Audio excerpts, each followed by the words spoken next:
प्रकरण आता पहिले खतम करू आपण आणि दुपारून लोकसंख्या, खनिज संपदा आणि वाहतूक हे 3 प्रकरणं खतम करायचे आपल्याला. ठीक आहे.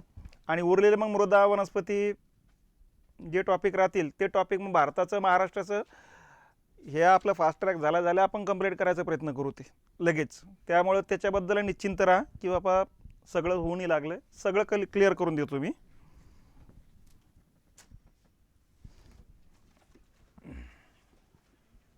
झालंय. चला, महाराष्ट्राच्या भूगोलमध्ये पहिलं प्रकरण ही इथं आहेत बघा. प्रश्नाच्या हिशोबाने जाऊ आपण, त्या हिशोबानाचं आता पुढे जायचं आहे आपल्याला. हे बघा, पहिला प्रश्न येतो, महाराष्ट्राचा रेखावृत्तीय विस्तार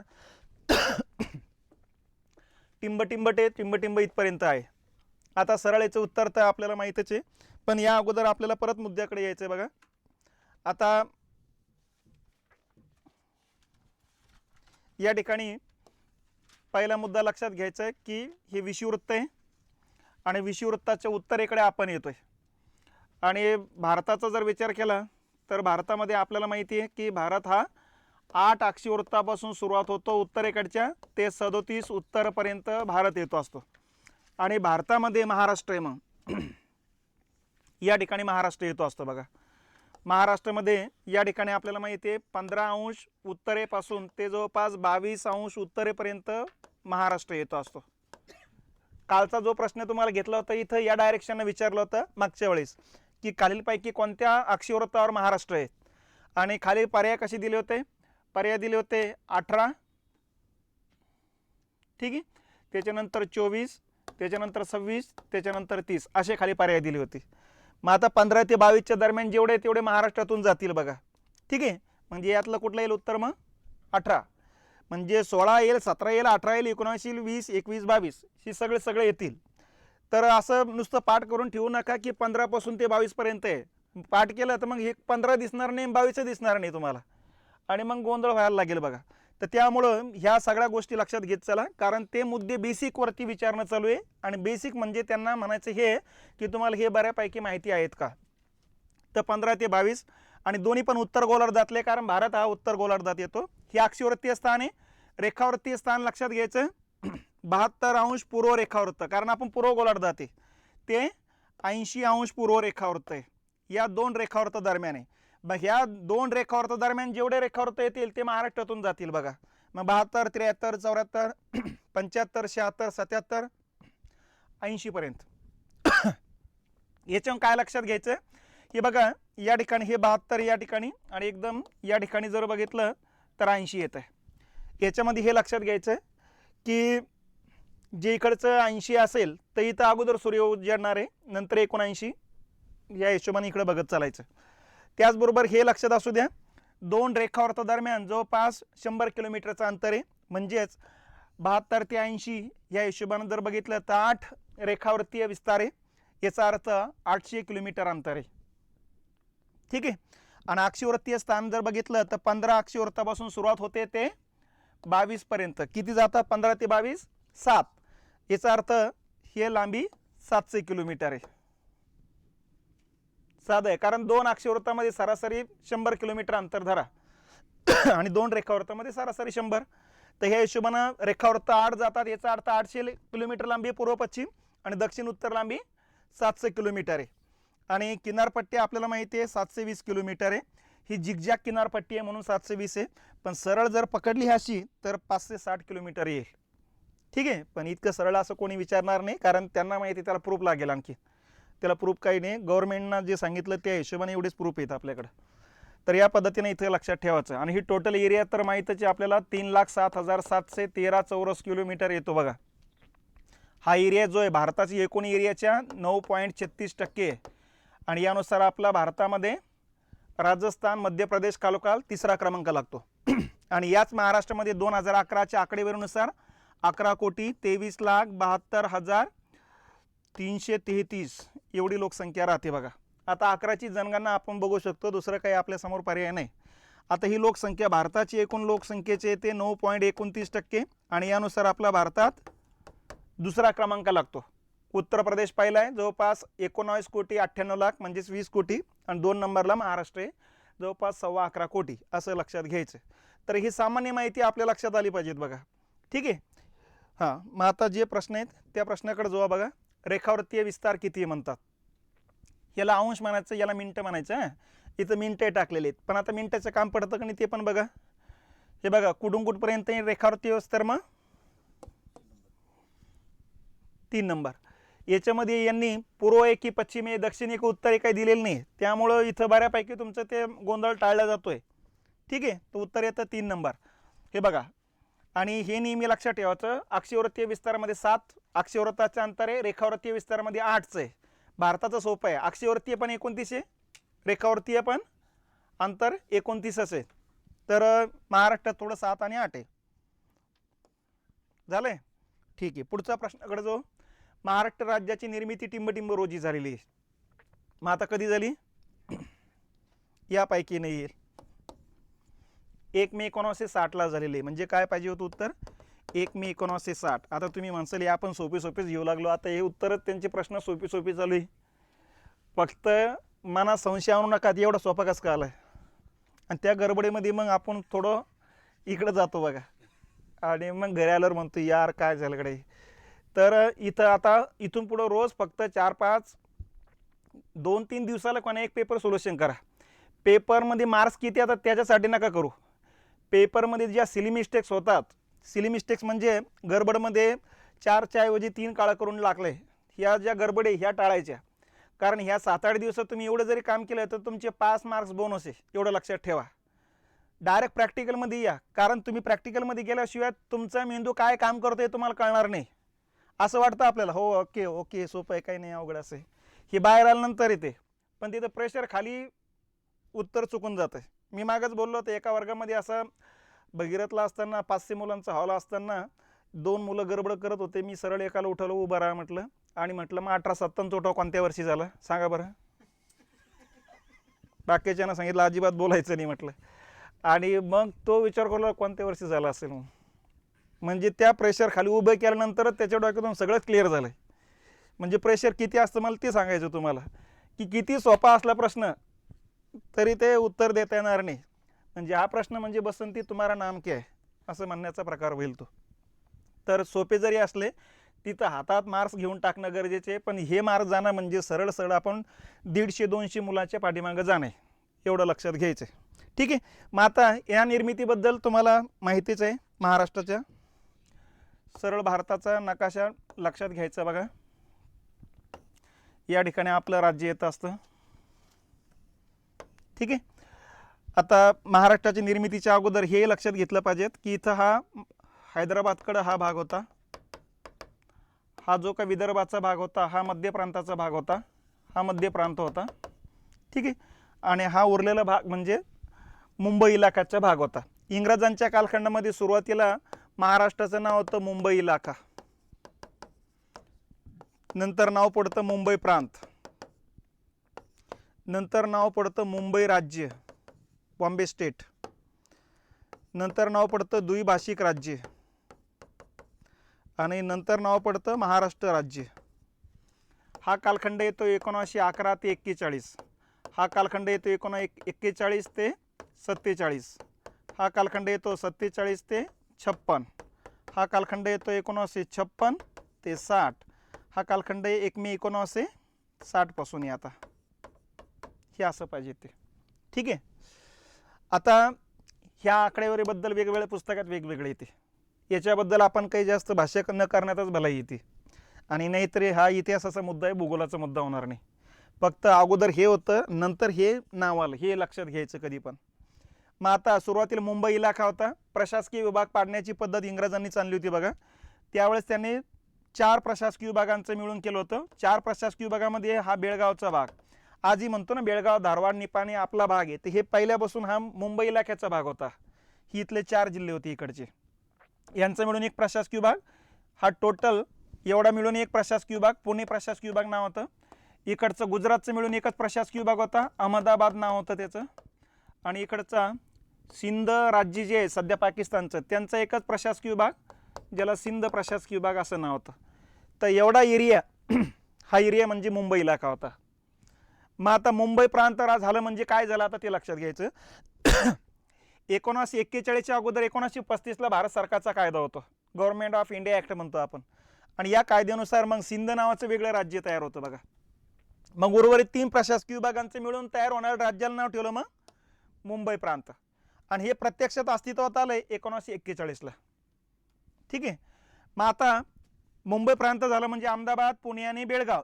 पण याच वेळेस पुणे प्रशासकीय विभाग मोठा होता म्हणून सह्याद्री डोंगररांगेच्या पश्चिमेकडे एक नवीन प्रशासकीय विभाग तयार केला, कोकण. मग प्रशासकीय विभाग 4च झाले आता, बेळगाव, कोकण, पुणे आणि अहमदाबाद. म्हणजे मुंबई प्रांतामध्ये कोणते कोणते भाग होते तर ह्या अशा पद्धतीनं लक्षात घ्या. मग 47ला भारताला स्वातंत्र्य मिळते आणि त्याच वेळेस राज्याची निर्मिती भाषेनुसार करायची की प्रदेशानुसार हा वाद सुरू झाला. मग याकरता गव्हर्नमेंटनं दारच्या अध्यक्षतेखाली कमिटी स्थापन केलेली आहे बघा. या दार कमिटीनं शिफारशी केल्या प्रदेशानुसार, म्हणजे राजधानी त्याच्या आसपासचा परिसर एक राज्य करा, भाषेनुसार राज्य स्थापना करू नका. आणि मग याची समीक्षा करण्याकरता JVP समिती स्थापन केली, जवाहरलाल नेहरू, वल्लभभाई पटेल, लक्षात पट्टाभी सीतारामय्या अशी 3 जणांची ती समिती होती. त्या समितीने हीच शिफारस मान्य करून टाकली आणि त्याच्यानुसार अंमलबजावणी सुरू केली. मग याच्यानुसार झालं काय, इथं मुंबई राजधानीच्या ठिकाणी त्याच्या आसपासचा परिसर या ठिकाणी ठेवायचा होता. मग काय झालं, इथं जयपूर आहे, जयपूरला हा भाग जवळ आहे, मुंबई दूर पडत होतं. मग यांनी काय केलं, अहमदाबादचे 2 तुकडे पाडलेत, हे असे कच्छ आणि सौराष्ट्र जे राजस्थानला जोडून टाकलेत बघा. ठीक आहे. आणि अर्धा गुजरात, कोकण, पुणे आणि बेळगाव यांचं मिळून तयार होणाऱ्या राज्याला नाव ठेवलं मग मुंबई राज्य, बॉम्बे स्टेट असं नाव ठेवलं. 47ला ते 56 पर्यंत टिकून आहे. म्हणजे अहमदाबादचा अर्धा तुकडा राहिला फक्त, इकडं अर्धा तुकडा राजस्थानला. राजस्थानचं नाव अगोदर राजपुताना होतं मग 56 पर्यंत. मग 53च्या कालखंडामध्ये झालं काय, इथं तेलुगू भाषिक जे प्रदेश होते त्या प्रदेशातल्या लोकांनी वेगळ्या आंध्र प्रदेशची मागणी करायला सुरुवात केली. आमचं भाषेनुसार राज्य स्थापन करावं अशा प्रकारची मागणी होती बघा. पोट्टाली श्रीरामाली नायडू नावाचा व्यक्ती होता तो, आणि त्या व्यक्तीनं यासाठी मद्रासला उपोषणाला बसलेत ते. आणि त्यांनी सांगायला सुरुवात केली की जोपर्यंत आमचं राज्य निर्माण होत नाही तोपर्यंत उपोषण सोडणार नाही. 52 दिवस उपोषण चाललं आणि 53व्या दिवशी उपोषणामध्ये त्यांचं मृत्यू होतोय बघा. आणि त्याच्यानंतर मग बऱ्याच लोकांनी आत्महत्या करायला सुरुवात केली आणि म्हणून केंद्र सरकार खडबडून जागं होतंय. केंद्र सरकारनं मग फाजल अलीच्या नेतृत्वाखाली डिसेंबर 1953ला समिती स्थापन केली आणि त्या समितीनं मग भाषेनुसार राज्य स्थापन करण्याची शिफारस केली आणि दुसरी तरतूद केली, पहिला आंध्र प्रदेश निर्माण करावं, आणि दुसरी तरतूद केली की मराठी भाषिक आणि गुजराती भाषिकांचं एकच राज्य स्थापन करावं. पण त्याच वेळेस त्यांनी तरतूद केली की बेळगाव प्रशासकीय विभाग म्हैसूर राज्याला जोडावा. इथं कर्नाटक नाव नव्हतं अगोदर, कर्नाटक नाव होतं खाली तामिळनाडूमध्ये राज्याला नाव होतं. ते तुम्ही मराठा ते कर्नाटक युद्ध बघितलं असेल ना, ते कर्नाटक युद्ध हे नाही, ते खालच्या भागाचं नाव होतं. हा वरचा भाग महाराष्ट्राचा होता तो. ठीक आहे. तर अशा पद्धतीने बेळगाव जोडला म्हैसूर राज्याला. म्हैसूर राज्याचं नंतर नामकरण झालं कर्नाटक राज्य. याचं नाव होतं राजपुताना, आता राजस्थान नाव झालेले. तर अशा पद्धतीनं मग मराठी भाषिक म्हटल्यावर मग हैदराबादचा हा जो पट्टा होता, औरंगाबाद प्रशासकीय विभाग करून याला जोडला बघा. इकडचा नागपूर प्रशासकीय विभाग आतापर्यंत मध्य प्रांतात होता, तिकडून काढून घेतला, मराठी भाषिक असल्यामुळे इकडे जोडला. म्हणजे सध्याचा महाराष्ट्र पूर्ण आणि गुजराती भाषिक घ्यायचा म्हटल्यामुळे हा इकडे तोडलेला पण तोडून घ्यावा लागणार होता आणखीन, त्यामुळे हा पण इकडं काढून घेतला आणि इकडे याला जॉईंट केलं. तर अशा पद्धतीनं मग द्विभाषिक राज्य म्हणजे सध्याचं पूर्ण गुजरात आणि सध्याचं पूर्ण महाराष्ट्र यांचं मिळून तयार झालं प्रशासकीय विभाग 5. कुठले कुठले, अहमदाबाद 1, कोकण 2, पुणे 3, औरंगाबाद 4 आणि नागपूर 5. आता फक्त कुठला पकडायचं नाही, बेळगाव पकडायचं नाही द्विभाषिक राज्यामध्ये. ठीक आहे. आणि इथून पुढं मग हा सीमाचा वाद सर्वोच्च न्यायालयात जो गेलेला आहे तो तारीख पे तारीख चालूच आहे अजून. ठीक आहे. आणि त्याच्यानंतर मग जसं द्विभाषिक राज्य तयार झालं तसं या 2 भाषिकांच्या आता वादाला सुरुवात झाली. मराठी भाषिकांनी संयुक्त महाराष्ट्र चळवळीचा लढा उभारला आणि वेगळ्या राज्याची मागणी केली, तसं गुजरात राज्याने केली. आणि शेवटी मग 1 मे 1960ला ही दोन्ही राज्य अलग करण्यात आली. तर 1 मे 1960ला महाराष्ट्राची निर्मिती, ज्यावेळेस महाराष्ट्र निर्माण होतो त्यावेळेस प्रशासकीय विभाग होते 4. कोणते कोणते ते लक्षात घ्या. ठीक आहे. मग 1981ला काय झालं, पुणे आणि कोकणचं विभाजन करून एक नाशिक तयार करण्यात आला आणि 81ला नागपूरचं विभाजन करून अमरावती तयार करण्यात आला. तर सध्या प्रशासकीय विभाग किती मग 6. सुरुवातीला होते 4. सुरुवातीला जिल्हे होते 26, आज किती आहे 36. मग वाढले 10. 10 मध्ये सगळ्यात पहिला वाढला जालना, औरंगाबादपासून वेगळा होऊन. सिंधुदुर्ग 81चे दोन्ही पण. नंतर लातूर आणि गडचिरोली हे 82चे आहेत. ठीक आहे. त्याच्यानंतर 90ला वाढला मुंबई उपनगर नंबर 5ला. 98ला वाढले मग नंदुरबार आणि वाशिम आणि म्हणजे 6 आणि 7. नंतर 99ला वाढले हिंगोली आणि गोंदिया. ठीक आहे 9.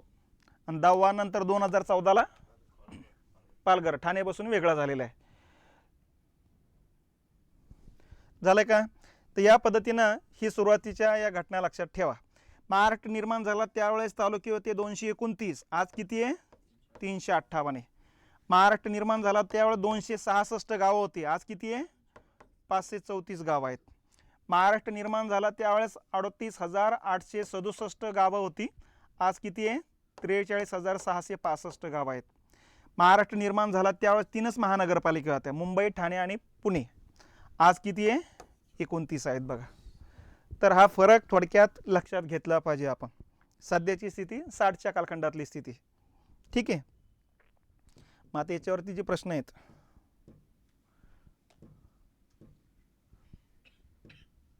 हा प्रश्न पण झाला आपला. हा प्रश्न, महाराष्ट्र राज्यात आता किती किलोमीटर लांबीचा समुद्र किनारा लागलेला आहे 720 किलोमीटर. ठीक आहे. महाराष्ट्र राज्याचे भौगोलिक क्षेत्रफळ टिंब चौरस किलोमीटर असून भारताच्या किती टक्के आहेत? आता भौगोलिक क्षेत्रफळ हे पण आहेत, हां तेच येतं, दुसरं काहीच येत नाही ना. आणि याबरोबर मग हे टक्केवारी येते 9.36%. इथं कन्फ्युजन करण्यासारखे काही मुद्देच नाही आहेत. इथं 3,05,000 आहे, हे 3,05,000, हे 3,06,000, हे 3,07,000 आहे. ठीक आहे. 1 नंबर येईल ती टक्केवारी पण बरोबर येऊन जाते. हे आत्ताचे प्रश्न आहे 17चे. पूर्व पश्चिम लांबी विचारलेली किती आहे मग? हा फॅक्ट डाटा, हे पाठच लागेल तुम्हाला, इथं काही डोकं लावता येणार नाही हे किती आहे म्हणून. इथं फक्त एवढं बघू शकते, ही पूर्व पश्चिम लांबी आहे, ही दक्षिण उत्तर लांबी आहे, ही किनारपट्टीची लांबी आहे. ठीक आहे. हेच एवढं या ठिकाणी सांगता येईल आपल्याला. पुढचा मुद्दा आहे प्रशासकीय विभागांना त्यांच्या क्षेत्रफळानुसार उतरत्या क्रमानं आता बघायचं. ठीक आहे. इथं दिलेलं आहे आपण ते, ही प्रादेशिक आहे, हे प्रशासकीय विभाग आहे. ठीक आहे. वेगवेगळे रंग, याच्यात काय काय बघायचं कसं बघायचं ते लक्षात घ्या. पिवळा रंग म्हणजे पुणे प्रशासकीय विभाग आहे, म्हणजे त्यात कोणते कोणते जिल्हे ते लक्षात घ्या. हा कोकण आहे, नाशिक, छत्रपती संभाजीनगर, आता ती अगोदरचे आता नकाशे. ठीक आहे. अमरावती आणि नागपूर. ते एरिया बघताना आता याच्यामध्येच लक्षात यायला पाहिजे की तुमचा हा सगळ्यात मोठा एरिया आहे. लक्षात किती एरिया येतो हा 64,800 चौरस किलोमीटर एरिया आहे. संभाजीनगर एरिया सगळ्यात मोठा आहे क्षेत्रफळानं. 2 नंबरला मोठा कुठला येतो? नाशिक 57,500 चौरस किलोमीटर आहे. 3 नंबरला मोठा येतो पुणे 57,300 चौरस किलोमीटर. हे राऊंड फिगर केलेले आहेत मी. त्याच्यानंतर नागपूर 51,400 चौरस किलोमीटर आहे. मग अमरावती आहे 46,000 चौरस किलोमीटर. आणि सर्वात छोटा येतो कोकण 30,728 आहे. इथं चौरस किलोमीटर एरिया लक्षात ठेवण्याची गरज नाही, फक्त लक्षात ठेवा 1 नंबरला मोठा हा आहे, 2 नंबरला हा आहे, हा 3 नंबरला आहे, 4 नंबरला आहे, 5 नंबरला आहे, 6 नंबरला आहे. नकाशा आधारे उतरता क्रम लक्षात ठेवणं सोपं आहे बघा. ठीक आहे. हा क्रम झाला. जिल्ह्यानुसार उतरता क्रम जर विचारला तर सगळ्यात जास्त जिल्हे कुठे आहे? संभाजीनगरमध्ये. किती आहे? 8 जिल्हे आहेत. 1 नंबरला 8 आहे. ठीक आहे. 2 नंबरला कुठला येईल प्रशासकीय विभागानुसार? कुठला येईल? पुणे 7 जिल्हे येतात, बरोबर आहे. 3 नंबरला नागपूर 6 जिल्हे येतात. ठीक आहे. आणि उरलेले जे 3 प्रशासकीय विभाग आहे, प्रत्येक प्रशासकीय विभागात 5-5 जिल्हे आहेत. त्यामुळे क्रम त्यांचे ते लावून घेतील. ते आता तुम्ही पुणे म्हणू शकता, पुणे अगोदर नाशिक म्हणू शकता, अमरावती म्हणू शकता. प्रत्येकात 5-5 जिल्हे येतात. मग इथं 5 जिल्हे आहेत, इथं 5 जिल्हे आहेत आणि इथंही 5 जिल्हे आहेत. म्हणून एक वेळेस PSIला प्रश्न हाच होता, समान जिल्ह्याचा प्रशासकीय विभागाचा योग्य क्रम असलेला पर्याय कोणता आहे? मग असं दिलेत त्यांनी. अ अमरावती नागपूर, ब पुणे अमरावती, क नाशिक पुणे, क आपलं ड अमरावती नाशिक आणि खाली दिलं फक्त अ बरोबर आहे, नंतर दिलं अ ब क बरोबर आहे, नंतर 3 दिलं अ क ड बरोबर आहे, नंबर 4 दिलं वरील सर्व बरोबर आहे. तर मग इथं पण 5-5 जिल्ह्यांचा हा विभाग आहे, इथं पण 5-5 आहे, इथं पण आहे, ब क ड बरोबर आहे. तर मग म्हणजे प्रश्न कसे कसे येऊ लागले तेव्हा अँगल बघत चला आणि त्या अँगलनं आपण आपली तयारी करत चालायचं. ठीक आहे. जिल्ह्यानुसार उत्तरार्थक्रम विचारला जाऊ शकतो, प्रशासकीय विभागानुसार उत्तरार्थक्रम विचारला जाऊ शकतो, तालुक्यानुसार पण. मग तालुक्यानुसार जर विचारलं सर्वात जास्त तालुके कुठे, परत संभाजीनगरमध्ये किती येतात, 76 तालुके सगळ्यात जास्त आहे. 2 नंबरला नागपूर किती येईल, 64 तालुके आहेत. 3 नंबरला पुणे 58 तालुके येतील. नंतर अमरावती 56 तालुके येतील. नंतर नाशिक 54 आणि नंतर मग कोकण 50 म्हणा 47 म्हणा, जो पर्याय राहील तो पर्याय तुमचा राहील. ठीक आहे. तर या पद्धतीने तालुक्यानुसार हे लक्षात घेतलं पाहिजे आपण. आणि याच्यामध्ये आणखीन विचारलाच गेलं तर प्रत्येक विभागातला सर्वात मोठा सर्वात लहान असाही प्रश्न विचारला जाऊ शकतो जिल्ह्यांचा क्षेत्रफळानं. मग आता हे बघा संभाजीनगरमध्ये जे काही 8 जिल्हे आहेत क्षेत्रफळानं जर बघितलं तर सगळ्यात मोठा कुठला आहे, बीड 1 नंबरला आहे, 2 नंबरला नांदेड, 3 नंबरला संभाजीनगर, 4 नंबरला जालना, 5 नंबरला धाराशिव 6 नंबरला लातूर, 7 नंबरला परभणी आणि सर्वात लहान 8 नंबरला हिंगोली. इतके लगेच सगळेच जिल्हे लक्षात ठेवण्याची गरज नाही. ठीक आहे. आता हे आम्हाला PSI मेन्सला विचारलं जाण्याची शक्यता जास्त असते म्हणून त्या मुलांसाठी करावं लागते. आपण फक्त एकच लक्षात ठेवा, मोठा कुठला आहे आणि छोटा कुठला आहे त्या विभागातला. हा प्रश्न 2दा आला आणि छत्रपती संभाजीनगरमधलाच आला आणि मागच्या वर्षीच आले दोन्ही पण, एक प्रिलिमला आला एक मेन्सला आला. तोच प्रश्न मुलं म्हणतात तोच प्रश्न आला, पण बरेच जण चुकून आलेत. कारण प्रिलिमला विचारलं तर औरंगाबाद प्रशासकीय विभागातला सर्वात मोठा अनुक्रमे सर्वात मोठा आणि सर्वात लहान जिल्हा कोणता. मग सर्वात मोठा जिल्हा होता बीड आणि सर्वात लहान जिल्हा होता हिंगोली. ठीक आहे. नंतर तोच प्रश्न अनुक्रमे सर्वात मोठ्याच्या ऐवजी पहिले टाकला सर्वात लहान आणि सर्वात मोठा जिल्हा कोणता. मुलांनी हेच उत्तर आणलं बऱ्याच जणांनी. मग पर्याय होता हिंगोली पहिला आणि नंतर बीड, तो पर्याय लागत होता. म्हणजे काय असतं किंवा सलग कसं काय येऊ शकतं तो पण प्रश्न विचारायला पाहिजे होता. आपण आपलं वाचन करताना आपण गृहीत धरतो, ओरिजिनल लिहिलेलं वेगळं असतं, तिथे थोडं लक्ष ठेवायचं आपण. ठीक आहे. यातला लक्षात आला. यातला सगळ्यात मोठा आता हे बघा, हे याच्यावरूनच आता हे प्रमाणबद्ध नकाशे आहे त्यामुळे क्षेत्रफळ लगेच लक्ष द्यायला पाहिजे. हे 1 नंबरला आहे, हा 2 नंबरचा मोठा आहे, नागपूर 3 नंबरला आहे, वर्धा 4 आहे, गोंदिया 5 आहे, सर्वात लहान भंडारा आहे. पहिल्या आणि शेवटचं लक्षात ठेवा, गोंदिया आपलं गडचिरोली आणि भंडारा. इथं जर बघितलं तर 1 नंबरला हा आहे, हा 2 नंबर आहे, हा 3 नंबर आहे, अकोला 4 आहे आणि वाशिम 5 आहे. सर्वात मोठा आणि सर्वात लहान. इथं जर बघितलं हे काही जास्त सांगण्याची गरज नाही, हा महाराष्ट्रातला सगळ्यात मोठा आहे, हा 1 नंबर आहे, हा 2 नंबर आहे, हा 3, धुळे 4 आणि नंदुरबार 5. म्हणजे सर्वात मोठा नगर आणि सर्वात लहान नंदुरबार. इथे पुणे 1 नंबरला आहे, सोलापूर 2 नंबर आहे, सातारा 3 नंबर, सांगली 4 नंबर, हा 5 नंबर आहे. मी हे सगळे क्रमांक याकरता सांगतो, खालीलपैकी औरंगाबाद प्रशासकीय विभागातला सर्वात मोठा जिल्हा कोणता, आणि त्यांनी बीड दिलंच नाही. खालीलपैकी म्हणजे जे 4 पर्याय खाली दिले त्यापैकी जर निवडलं तर मग खाली नांदेड वगैरे जर दिलं असेल तर मग नांदेड राहील, नांदेड पर्याय नसेल तर मग संभाजीनगर राहील. जसा पर्याय राहील तशा हिशोबानं पण लक्ष ठेवावं लागेल. ठीक आहे. हां, यातला लक्षात आला सगळ्यात मोठा पुणे, सर्वात लहान कोल्हापूर आहे आणि इकडं सर्वात मोठा रत्नागिरी आहे, सर्वात लहान मुंबई शहर आहे. तर एवढ्या मुद्द्यावरती इथं प्रश्न राहू शकतो. आणि याच्या व्यतिरिक्त जर गेलेच ती पुढं तर काय करतील बघा, हे पण लक्षात घ्या. आता प्रशासकीय विभाग लक्षात आले तुमच्या. या प्रशासकीय विभागाला इथं कुठलं राज्य आहे, गुजरात, इथं दादर नगर हवेली. ठीक आहे. इकडे MP, इथपर्यंत MP असं, इकडं छत्तीसगड, ठीक आहे, इकडे असं, ठीक आहे, इकडे येईल तेलंगणा, बरोबर इथं बॉर्डर आहे अशी आहे, इकडे येईल कर्नाटक, इकडे बॉर्डर आहे अशी, इकडं गोवा आहे, हे कर्नाटक आहे. हे बघा मागच्या वेळेसचा प्रश्न कसा होता तो लक्षात घ्या. तेलंगणाला खालीलपैकी सर्वात जास्त सीमा कोणत्या जिल्ह्याची लागते? हे बघा नांदेडची लागते इथपर्यंत, यवतमाळची कमी लागते, हां चंद्रपूरची आणि मग गडचिरोलीची. ही या करताना कशा वाचणं गरजेचं आहे. आपण विचार काय करतो, नांदेडची अर्धी सीमा इकडे, अर्धी सीमा इकडे, म्हणजे नांदेडचं कमी राहणार आहे आणि मग यवतमाळ मोठा जिल्हा याचा अर्थ ती जास्त लागणार आहे. ती यवतमाळची कमी लागते बघा, नांदेडची जास्त लागते, अशाही हिशोबाने लक्षात घ्यावं लागते बघा. मग आता गुजरातला कोणत्या कोणत्या प्रशासकीय बघा सीमा लागतात असं विचारलं तर कोकण, नाशिक.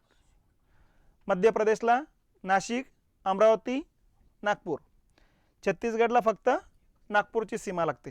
तेलंगणाला नागपूर, अमरावती, छत्रपती संभाजीनगर. कर्नाटकला छत्रपती संभाजीनगर, पुणे, कोकण. आणि गोव्याला फक्त कोकण. प्रशासकीय विभागात सीमाच्या डायरेक्शन बघायचं आपण, ठीक आहे.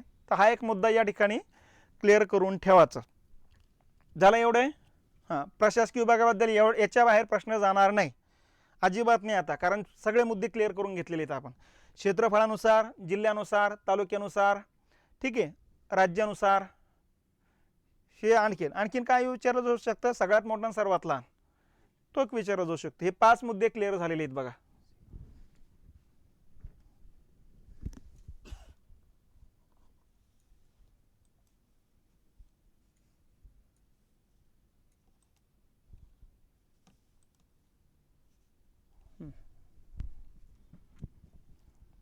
ठीक आहे.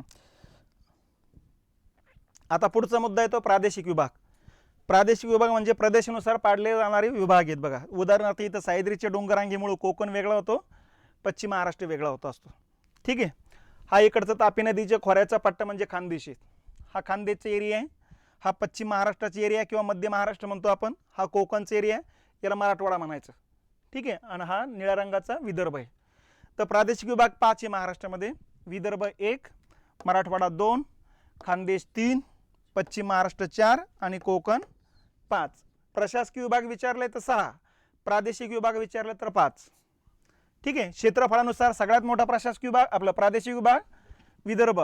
जेवढा एरिया टोटल महाराष्ट्राचा आहे त्यातला 32% एरिया एकट्या विदर्भाचा आहे.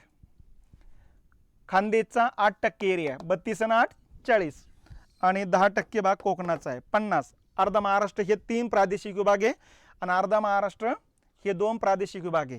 पश्चिम महाराष्ट्राचा 29% भाग आहे महाराष्ट्राचा आणि मराठवाड्याचा 21% भाग आहे.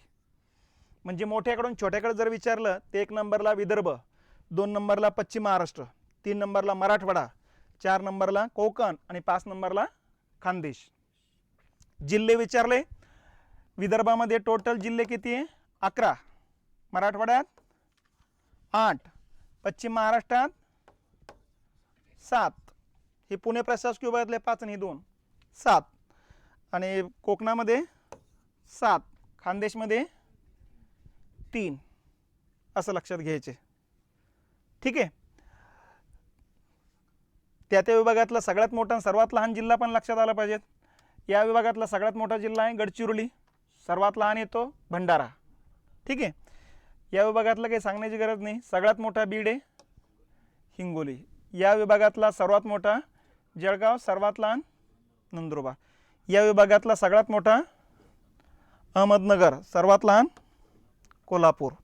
या विभागातलं तर हे आहेच तुम्हाला माहिती, ठीक आहे. आणि याच्यातला शेवटचा मुद्दा काय येईल, कोणत्या कोणत्या राज्यांना कोणत्या कोणत्या प्रादेशिक विभागाच्या सीमा लागतात ते लक्षात घ्या. परत इथं मुद्दा, इथं कुठला येईल मग गुजरात, इथं दादर नगर हवेली. नकाशा काढल्यानंतर उत्तर यायला पाहिजे. नकाशा असताना सगळ्याचे उत्तर बरोबर येतील. इकडे कुठलं येईल मध्य प्रदेश, इकडे कुठलं येईल छत्तीसगड, इथे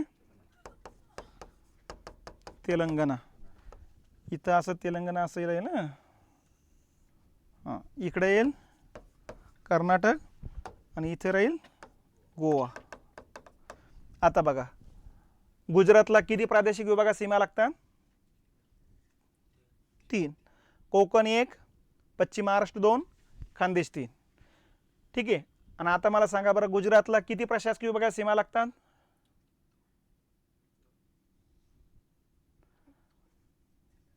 किती प्रशासकीय विभागात सीमा लागतात? 2. कोकण, नाशिक. आता प्रादेशिक विभाग विचारले की प्रशासकीय विभाग विचारले, नंतरच उत्तर क्लिअर होईल. ठीक आहे. हां, झालं का इथं क्लिअर? दादर नगर हवेली एकाच जिल्ह्याची सीमा, एकाच प्रशासकीय विभागात सीमा, एकाच प्रादेशिक विभागात सीमा आहे, याचं काही वाद नाही. मध्य प्रदेशला किती प्रादेशिक विभागात सीमा आहे? 2. प्रशासकीय विभाग विचारले 3. ठीक आहे. छत्तीसगडला प्रादेशिक विभाग विचारला एकच, प्रशासकीय विभाग विचारला एकच. ठीक आहे. तेलंगणेला प्रशासकीय विभाग विचारले 3, प्रशासकीय विभाग विचारले तर 3. संभाजीनगर, अमरावती आणि नागपूर. पण प्रादेशिक विभाग विचारले 2च. हे 3 जिल्हे विदर्भातले आणि हा मराठवाड्यातला आहे. ठीक आहे. प्रादेशिक विभाग विचारतोय मी की प्रशासकीय विभाग, तिचं थोडं लक्षात ठेवा. आणि कर्नाटक विचारलं तर 3, मराठवाडा, पश्चिम महाराष्ट्र, कोकण. आणि प्रशासकीय विभाग पण 3 आहे, संभाजीनगर, पुणे, कोकण. याच्यात गडबड कमी आहे. ठीक आहे. आणि गोव्याला तर एकाच जिल्ह्यात सीमा, एकाच प्रशासकीय विभागात सीमा, एकाच प्रादेशिक विभागात सीमा. गोवा आणि दादर नगर हवेली काही जास्त वाद नाही.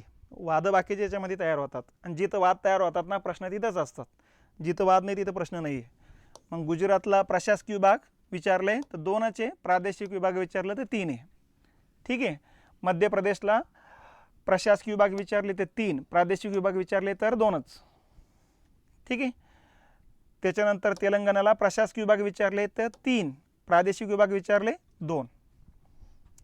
बाकीचं काही वादाचे मुद्दे नाही, असं लक्षात घ्या प्रादेशिक विभागानुसार. ठीक आहे. आणि आता जिल्ह्यानुसार हे राजकीय प्रदेश पण लक्षात घेऊन टाकू. म्हणजे आता हे जिल्हे आणि या जिल्ह्यांच्या बॉर्डर कोणाकोणाला लागतात बघा. हे बघा, गुजरातला पालघर, नाशिक, धुळे आणि नंदुरबार 4 जिल्ह्याच्या सीमा लागतात. ही बघा, इथं मी लिहून ठेवतो. पहिले जिल्हे सांगायचे, नंतर प्रशासकीय विभाग सांगायचे, नंतर प्रादेशिक विभाग सांगायचे. गुजरातला किती जिल्ह्याच्या सीमा लागतात महाराष्ट्रातल्या? 4. कोणते कोणते ते पण लक्षात ठेवा. किती प्रशासकीय विभागात सीमा आहे? किती प्रशासकीय विभागात सीमा आहे? 2. कोकण, नाशिक. किती प्रादेशिक विभागात सीमा आहे? 3. कोकण, पश्चिम महाराष्ट्र, खानदेश. ठीक आहे. गुजरातचं झालं. मध्य प्रदेश. आता मध्य प्रदेशला किती जिल्ह्यात सीमा आहे? 8. किती प्रशासकीय विभागात सीमा आहे? 3. 3 कुठले कुठले? नाशिक, अमरावती, नागपूर. आणि किती प्रादेशिक विभागात सीमा आहे? 2. खानदेश, विदर्भ. विदर्भातल्या किती जिल्ह्याच्या सीमा लागतात? 5. 1, 2, 3, 4 आणि हे बुलढाणा 5. खानदेशमधल्या 3, 5 आणि 3, 8. असं लक्षात घ्यायचे येते. छत्तीसगड किती जिल्ह्याची सीमा आहे? 2. किती प्रादेशिक प्रशासकीय विभागात सीमा? 1. किती प्रादेशिक विभाग? एकच. तेलंगणा किती जिल्ह्यात सीमा आहे? 1, 2, 3, 4. ठीक आहे. किती प्रशासकीय विभाग आहे? 1, 2 आणि 3. किती प्रादेशिक विभागात? 2. कर्नाटकला जिल्हे विचारलेत 1, 2, 3, 4, 5, 6 आणि 7. ठीक आहे. किती प्रशासकीय विभाग? हा 1, 2 आणि हे 3. प्रादेशिक विभाग विचारले तरी 3च आहे.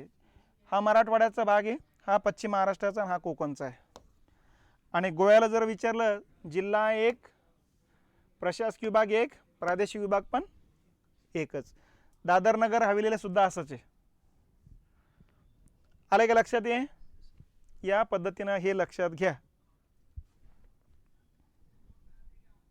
ठीक आहे. चला, पहिलं प्रकरण बऱ्यापैकी झालेलं आहे. याच्यावरचे प्रश्न आता सगळे घेत चलो आपण. चला, महाराष्ट्रातील प्रशासकीय विभागांना त्यांच्या क्षेत्रफळानुसार उतरत्या क्रमानं, हा STI मेन्सला प्रश्न आहे. अ ब कडा असं आला की समजून घ्यायचे मेनचे प्रश्न आहेत बघा. तर आपल्याला इतके खोलात राहणार नाही. आपल्याकडे पहिला आणि शेवटचा किंवा खालीलपैकी कोणता मोठा आणि कोणता छोटा आहे असंच राहील क्षेत्रफळानुसार. म्हणजे हा 1 नंबरला राहील. ड ना सुरुवात होणारे कोणते कोणते ते बघा. झालं. असं शॉर्टकट पर्यायाचं घेण्याचा प्रयत्न करा. बापा आता आणखीन पुढे जावं लागतं. याच्यानंतर मग नाशिक आला पाहिजे, ब आला पाहिजे, ड नंतर ब आहे, संपलं. बाकीचं काही वाचण्याची गरज नाही आता, बरोबर आहे ना.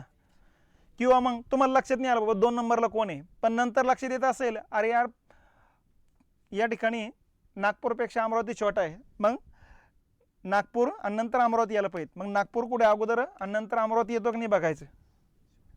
त्याच्यातून उत्तर काढता येईल तुम्हाला. पहिला माहीत नसला असं गृहीत जर धरला तर याच्यामध्ये कोणता पहिला आणि कोणता नंतर हे जर लक्षात आलं ना तरी उत्तर काढता येईल. म्हणजे इथं भरपूर तुम्हाला ऑप्शन आहेत पर्याय काढण्याचे, पण एकच पर्याय दिला, हा 1 नंबरचा पर्याय, हा 2 नंबरचा पर्याय, हा 3 नंबरचा पर्याय, हा 4 नंबरचा दिला. इथं पाठच पाहिजेत. मग एका शब्दात प्रश्न असेल पर्याय असेल तर समजून घ्यायचं पाठ लागणार आहे. पण अ ब कडे दिलं तर असं अवघड समजायचं नाही. त्यांचे पानं भरलेले आहेत आणि आपल्याला याच्यातलं कुठलं तरी क्लू सापडतो आपल्याला. मी अगोदर सांगितलेले, जितका माणूस बोलका तितका माणसाचं व्यक्तिमत्व क्लिअर समजतं. जितका माणूस बोलत नाही ना तितकं त्याच्याबद्दल जास्त काही समजत नाही आपल्याला. तर तसं आहे, जितके शब्द जास्त टाकलेत, जितके लंबे ओळी असेल तितकं त्या प्रश्नाचं उत्तर सोपं आहे. क्लू सापडतो. क्लू शोधायचा प्रयत्न करा. ठीक आहे. महाराष्ट्राच्या पूर्व पश्चिम, आता हा ॲप्लिकेशन टाईपचा प्रश्न. आपण महाराष्ट्राची पूर्व पश्चिम लांबी, दक्षिण उत्तर लांबी क्लिअर कट पार्ट असेल तो फॅक्च्युअल डाटा आहे. आणि आता हा प्रश्न ॲप्लिकेशन आहे. किलोमीटर नका सांगू म्हणतात ते. पूर्व पश्चिम विस्तारापेक्षा दक्षिण उत्तर विस्तार कसा आहे, जास्त आहे कमी आहे, तेवढाच आहे कमी. कारण पूर्व पश्चिम लांबी आहे 800, दक्षिण उत्तर लांबी आहे 700. मग पूर्व पश्चिम लांबीपेक्षा दक्षिण उत्तर लांबी कमी आहे. याला म्हणायचं ॲप्लिकेशन टाईपचा प्रश्न. याच्यामध्ये फॅक्ट डाटा पूर्ण माहिती असेल तरच तुमचं उत्तर येईल. हे फॅक्ट डाटा तुम्हाला माहीत नसेल, लांबीच माहीत नाही तुम्हाला, दक्षिण उत्तर पण पूर्व पश्चिम पण, तर मग काय करणार तुम्ही? मग टोला. आणि तो टोला लावण्यासाठी मग काय करायचं, आपल्याकडून सर्वात कमी काळा झालेला पर्याय कोणता ते शोधा. जर हे तुम्हाला माहीतच नाही असं गृहीत धरण्यात तर चाललो मी. तुम्हाला भूगोलचे मेजॉरिटी माहितीच असणार आहेत. भूगोलला पैकी मार्क्स घेता येतात, त्याचा लोड घेऊ नका. ठीक आहे. महाराष्ट्राच्या पूर्वेस तेलंगणा राज्याबरोबर खालीलपैकी कोणत्या एका जिल्ह्याची सरहद्द लागत नाही?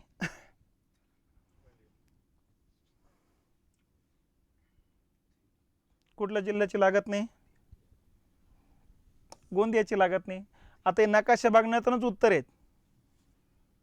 कारण उद्या गोंदियात टाकतील याची गॅरंटी नाही, आणखीन उद्या बदलून टाकतील एखादा जिल्हा. त्यामुळे कोणते लागतात ते जर माहीत असेल तर जे लागत नाही ते लक्षात येऊन जातो तो. ठीक आहे. हे टॅक्स असिस्टंटचं आहे. आता इथं कुठला पाहिजे होता मग? गडचिरोली पाहिजे होता. म्हणजे मग सगळे येऊन जातात त्याच्यामध्ये तेलंगणाला, बरोबर आहे. जालना जिल्ह्याच्या सीमा खालीलपैकी कोणत्या जिल्ह्याशी जोडलेल्या आहेत? आता हा पूर्व परीक्षेला विचारलेला प्रश्न आहे. आता अशा पर्यायामध्ये जास्त बोलणं म्हणजे चुकीचं होतंय. इथं एकच काढायचं, ऑड मॅन आउट काढायचं बघा अशा प्रश्नामध्ये. बुलढाणा, परभणी, बीड आणि औरंगाबाद. जालन्याला औरंगाबादची लागते, बीडची लागते, परभणीची लागते, बुलढाण्याची लागते. ओके, हे पण असू शकतं. इथं वाशिमचा काही संबंध लागत नाही, म्हणजे हा पर्याय आपला कटलेला आहे, बरोबर आहे. नांदेडचाही संबंध लागत नाही. इथं जर बघितलं उस्मानाबादचा काही संबंध लागत नाही, म्हणजे उत्तर असं नसं कुठलं येईल मग? एकच आहे. ऑडमेन शोधायचा प्रयत्न करायचा आपण. आता हे जिल्हे लागतात ना, हे जिल्ह्या सोडून द्यायचे. आता उरलेल्या जिल्ह्याचाच विचार करायचा ना आपल्याला. वारंवार आणखीन बुलढाण्याचा एकदा इथं विचार झाला, इथं डबल कशाला विचार करत बसतं त्याला? ठीक आहे. तर या पद्धतीने इथं ऑडमेन आउट आहे. आता हे लगेच लक्षात आलं पाहिजे कोणतं ऑडमेन आउट आहे, कोणतं सरळ आहे, कोणतं तुलना करायचं आहे, कोणतं पर्यायामधून उत्तर काढायचं आहे, कोणतं पर्यायाकडे जायचं आहे. ते प्रश्नपत्रिका सोल्युशन करून सराव होत असतो बघा. म्हणून सध्या त्याच्यावर काम करा आता, कारण अशा वेळेस मग उत्तरही काढता येतात बरोबर.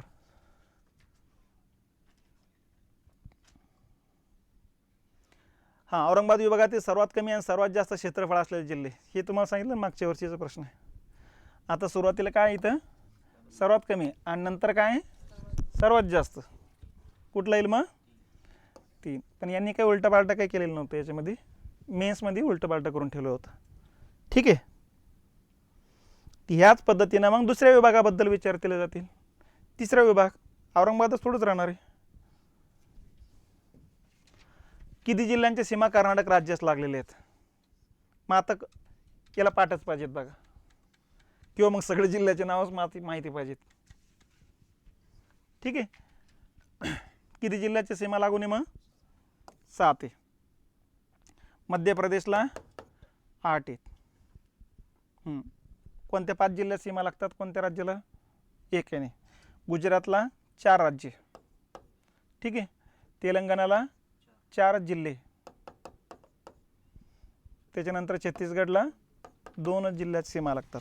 ठीक आहे, हे तर पाठच झालेले आहे आपल्या. आता महाराष्ट्रात किती जिल्हे होते?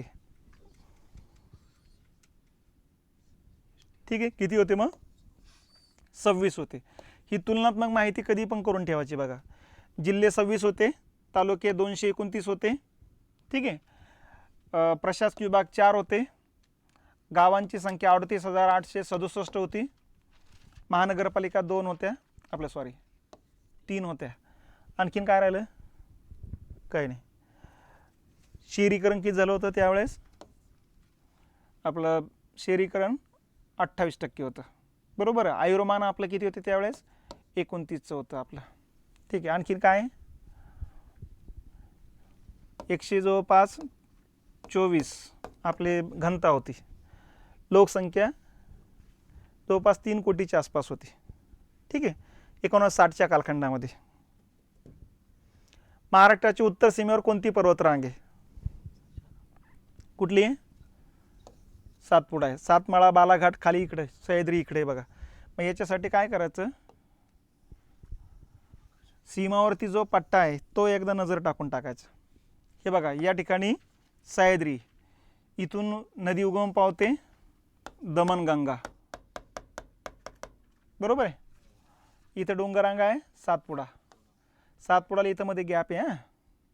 इथे याच्या 2 शाखा तयार होतात. मग अशा सातपुडा इथं नंदुरबार जिल्ह्यामध्ये तोरणमाळ म्हणायचं आपण याला. अमरावती जिल्ह्यामध्ये याला म्हणायचं गाविलगड.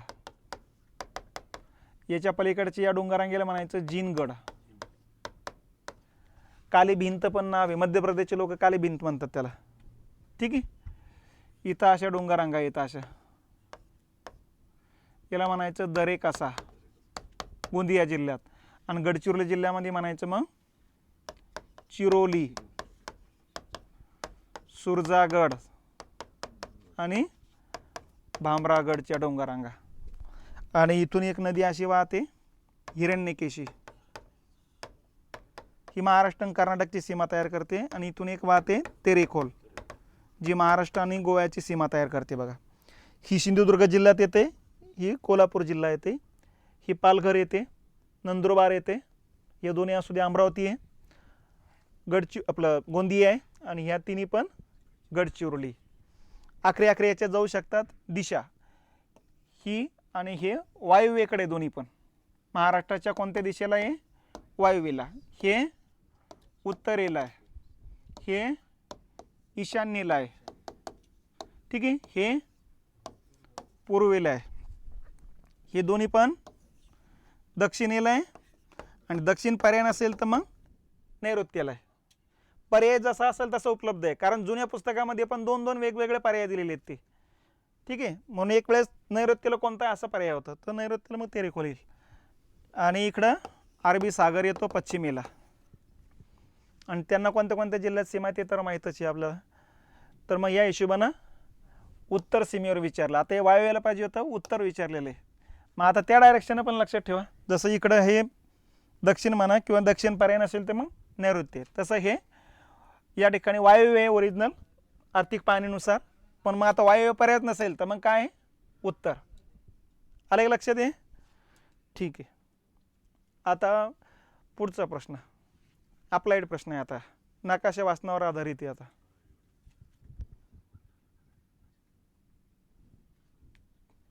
घड्याळाचे काटे ज्या दिशेने फिरतात त्याप्रमाणे अहमदनगर जिल्ह्याच्या सभोवताली कोणते जिल्हे आहेत? आता तुम्हाला जिल्हे लक्षात येतात का? आणि जिल्हे कोणते कोणते ते पण लक्षात ठेवावं लागेल, क्रमानं कोणते लागतील ते पण. हे सोपं आहे उलट. क्रमानं विचारलं म्हटलं ते बघा, नाशिक नंतर जालना डायरेक्ट आला आहे. बरं ठीक आहे, चालतं, पण जालनाचा काही संबंध लागणार नाही तसा. नंतर बीड, ओके. लातूरचा काही संबंध लागत नाही, म्हणजे पर्याय कुठं लागला आहे आपला. ठीक आहे. जालना नाही, हा पण पर्याय कुठं लागला आहे. ठीक आहे. नाशिक, औरंगाबाद, बीड, उस्मानाबाद, सोलापूर, पुणे, ठाणे, ओके. 3. किंवा इथं हे नसन समजत तर वाटलंच आपण परत एकदा नकाशात जाऊ. कितव्या क्रमांकावर आहे आपण? हे बघा, औरंगाबाद, नाशिक होत आहे ना अगोदर. नाशिक, औरंगाबाद, हे बघा बीड, इथं उस्मानाबाद, इथं सोलापूर, इथं हे पुणे, इथं हे ठाणे. आलं लक्षात? तर डोळ्यासमोर ते नकाशाचं वाचन पाहिजेत बघा. आता हे नगरच विचारलं जाईल पुढे चालून माहीत नाही. मागच्या वेळेस चंद्रपूर विचारलं होतं एकदा, वर्धा एकदा विचारलेलं आहे. ठीक आहे, तसंही लक्षात घेऊ शकता आपण.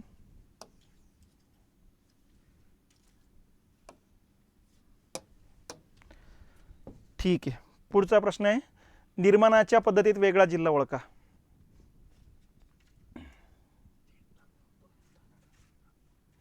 म्हणजे प्रश्न विचारण्याच्या पद्धती काय काय असू शकतात त्याच्यावर विचार करायचा आपल्याला. इथं तुमच्या उत्तराची अपेक्षा नाही माझ्याकडं. मला कुठला येईल मग? नागपूर. यांना म्हणायचं काय की बाबा नवीन निर्माण झालेल्या जिल्हे कुठले कुठले आहेत? हे 3 जिल्हे आहेत नवीन निर्माण झालेले, महाराष्ट्राची निर्मितीनंतर निर्माण झालेले. हा निर्मितीच्या अगोदरच आहे. ठीक आहे. मग ऑडमॅन आउट कुठला आहे? नागपूर. परभणी जिल्ह्याला कोणत्या जिल्ह्याची सीमा नाही? परत नकाशे वाचनावर आधारित या. आता हिंगोलीच वेगळा झाला म्हणजे हिंगोलीच असणारची, हा मुद्दाच नाही.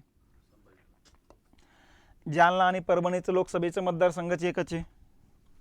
ठीक आहे. दक्षिण इकडून बीड पण लागलेलं आहे, फक्त गोदावरी नदीमध्ये आहे. कुठल्याचा संबंध लागत नाही. मग औरंगाबादचा संबंध नाही, कारण मध्ये जालना येतो असतो. जालना ओलांडून परभणीच्या लोकांना औरंगाबादला यावं लागतं. आता महाराष्ट्रभरातले आपण सगळे मुलं हे मधले प्रश्न घेतलेले आहेत. नेहमी लक्षात ठेवा, मधले प्रश्न आले तर सोपे आहेत, पण तुम्ही गोंदियाचे आहात आणि तुम्हाला इकडं सांगली साताराचे प्रश्न उत्तर देणं थोडं अवघड जाते. आणि तुम्ही सांगली साताऱ्यातले आहेत आणि गोंदियाबद्दल प्रश्नाचे उत्तर देणं थोडं अवघड जाते. ठीक आहे, इसी लावून टाका ना. पुढचा मुद्दा येतो, खालीलपैकी कोणत्या जिल्ह्याची सीमा ही तेलंगणा राज्याच्या सीमेशी कमीत कमी लागून आहे? तुम्हाला अगोदरही सांगितलं होतं कमीत कमी लागून कुठले कुठले आहेत म्हणून. पलीकडचं कुठलं लागतं मग? कमीत कमी नांदेडची सीमा लागते बघा.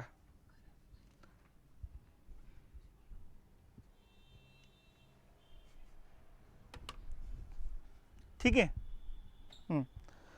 सर्वात जास्त कमीत कमी विचारले. सर्वात जास्त लागते याची, कमीत कमी कोणाची लागते? यवतमाळची लागते.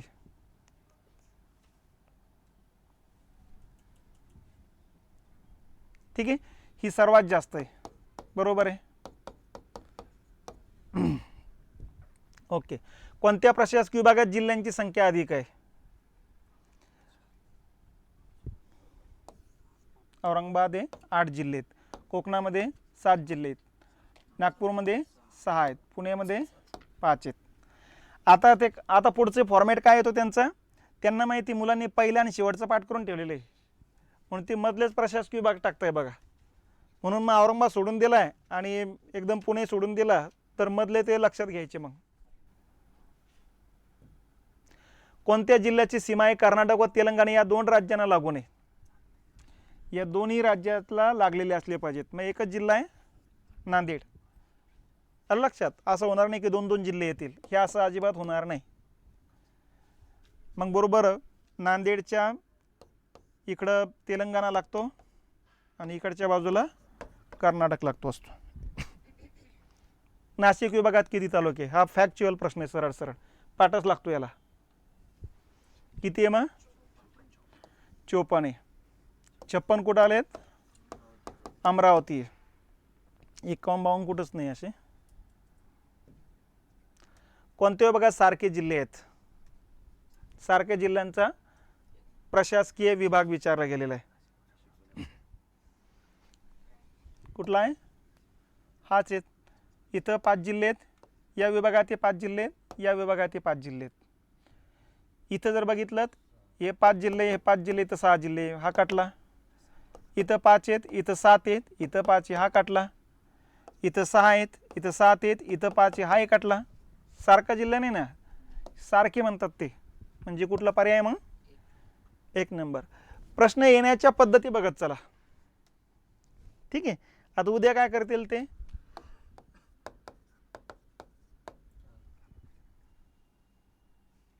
फक्त समान तालुके असलेले जिल्हे कोणते आहेत. यवतमाळ आणि नांदेड 16 जिल्हे आहेत. आपले 16 तालुके आहेत. त्या हिशोबाने तसा येऊ शकतो. आणखी त्या अँगलनं विचार करून ठेवा आता आणखी. कारण हाच प्रश्न रिपीट थोडंच होणार आहे. महाराष्ट्राच्या नैसर्गिक सरहद्दी बाबतीत आता खालीलपैकी कोणती जोडी चुकीची आहे. ईशान्येला दरे कसा आहे बरोबर आहे. बरोबर आहे. वायव्येला सातमाळा गाळणा अकराणी आहे. ठीक आहे. ठीक आहे. सातमाळा तर नका पकडू पण मग गाळणा आणि अकराणी तर आहेच ना तिथं. किंवा हे चुकीचं आहे तसं. पण याच्यापेक्षा आणखी भयंकर चुकीचं असेल तर मग ते चुकीचं पकडा आणखी. नैऋत्य तेरेखोल आहे. आता त्याच्या दक्षिणेला पाहिजे पण तिलत मग हे बरोबर आहे. आग्नेय दिशेला गाविलगड आहे का आता. आता हे भयंकर चुकीचं नाही. ते रिलेटेड आहे ना ते थोडं बारकाव आहे ना. हे एकदम आग्नेयला जर बघितलं तर कुठल्याच हे नाही इकडं. हे डायरेक्ट उत्तरेला येईल ना गाविलगड. म्हणजे उत्तर काय येईल मग आपलं 4 नंबर येईल. आग्नेयला काय आहे तर काही नाही आहे. गाविलगड कुठल्या दिशेला तर उत्तरेला येते. डायरेक्ट अपोजिट आहेत. म्हणजे इथं आपण आपलं मिळतं जुळतं उत्तर आणण्याचा प्रयत्न करायचा. ठीक आहे. आता इथून पुढे सुरुवात होतात दुसऱ्या प्रकरणावरती प्रश्न. पहिलं प्रकरण आपलं कंप्लीट झालेलं आहे. ठीक आहे. चला आता हे दुसरं प्रकरण आहे बघाय. आता दुसऱ्या प्रकरणाचा हा प्रश्न येतो बेटांवरती. ठीक आहे. मालवण जवळील खांदेरी बेटावरती सिंधुदुर्ग किल्ला आहे आणि एलिफंटा लेणी ही उंदिरी बेटांवरती आहे. आता आपल्याला नकाशा आपल्याला घ्यावा लागेल.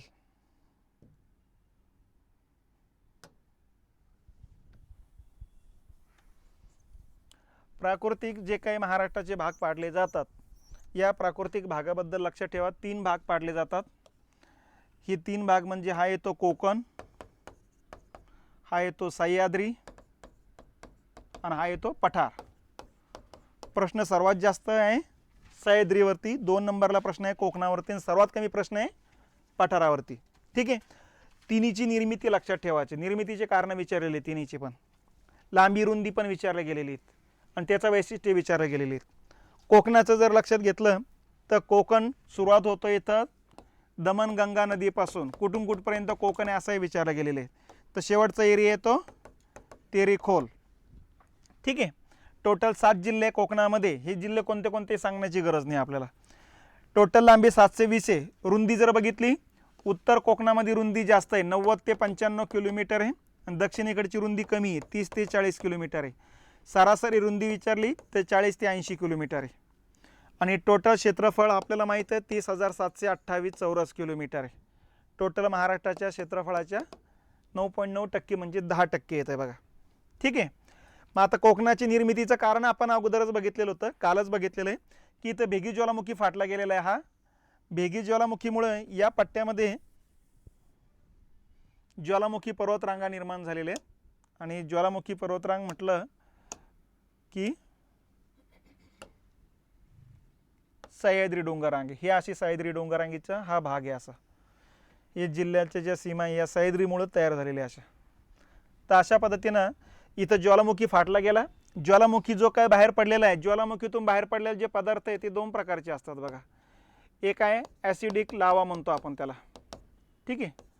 आणि एक आहे बेसिक लावा. तर आपल्याकडे बेसिक लावा रसाच्या रूपानं बाहेर पडलेला आहे बघा. ॲसिडिक लावा जो असतो तो घट्ट असतो.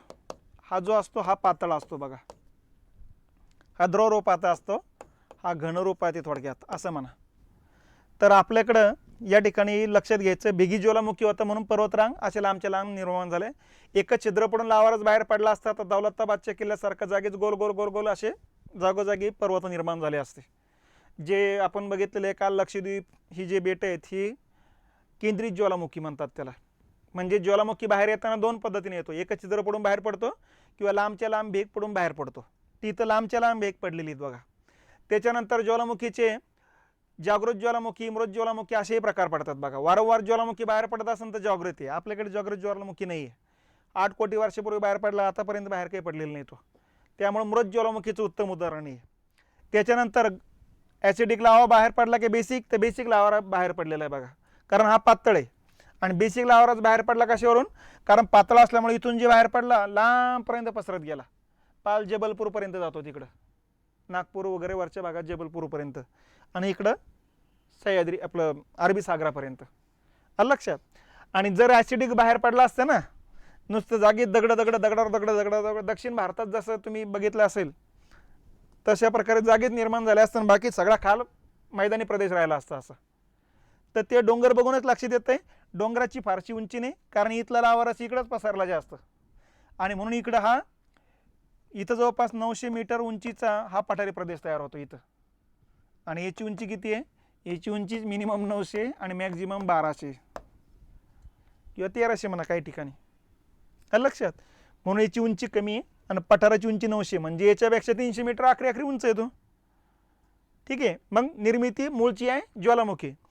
पण मग पुढच्या कालखंडात कोकणाचा जो भाग आहे तो खाली खचत गेलेला आहे आणि खऱ्या अर्थानं मग याची उंची आता आखरी 275 आहे.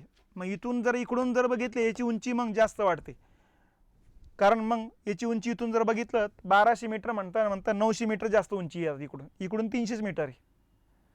म्हणून इकडचे लोक म्हणतात हे पर्वतरांगा आहेत या. लक्षात. म्हणून खऱ्या अर्थानं पर्वतरांगा निर्माण झाल्या हा भाग खाली खचला गेल्यामुळं. म्हणून याची निर्मितीचं कारण जर विचारलं तर याला म्हणायचं भूप्रस्तरभंग. त्या भूप्रस्तरभंगामुळे निर्माण झालेले आहेत. याला दुसऱ्या भाषेत तुम्ही गट पर्वत म्हणू शकतात, पण सुरुवातीची मूळची निर्मिती आहे ज्वालामुखीमुळं. आणि ज्वालामुखी पर्याय नसेल तर मग गट पर्वत म्हणायचं त्याला, कारण हा भाग खाली खचला गेल्यामुळे निर्माण झालेले आहे ते. लक्षात. तर या हिशोबानं तो क्रम लक्षात ठेवायचा. मग गट पर्वत दिला, ज्वालामुखी पर्वत दिलंच नाही तर मग गट पर्वत तुमचं उत्तर राहील. पण ज्वालामुखी दिलं, गट पर्वत दिलं तर मग ज्वालामुखी पर्वत राहील.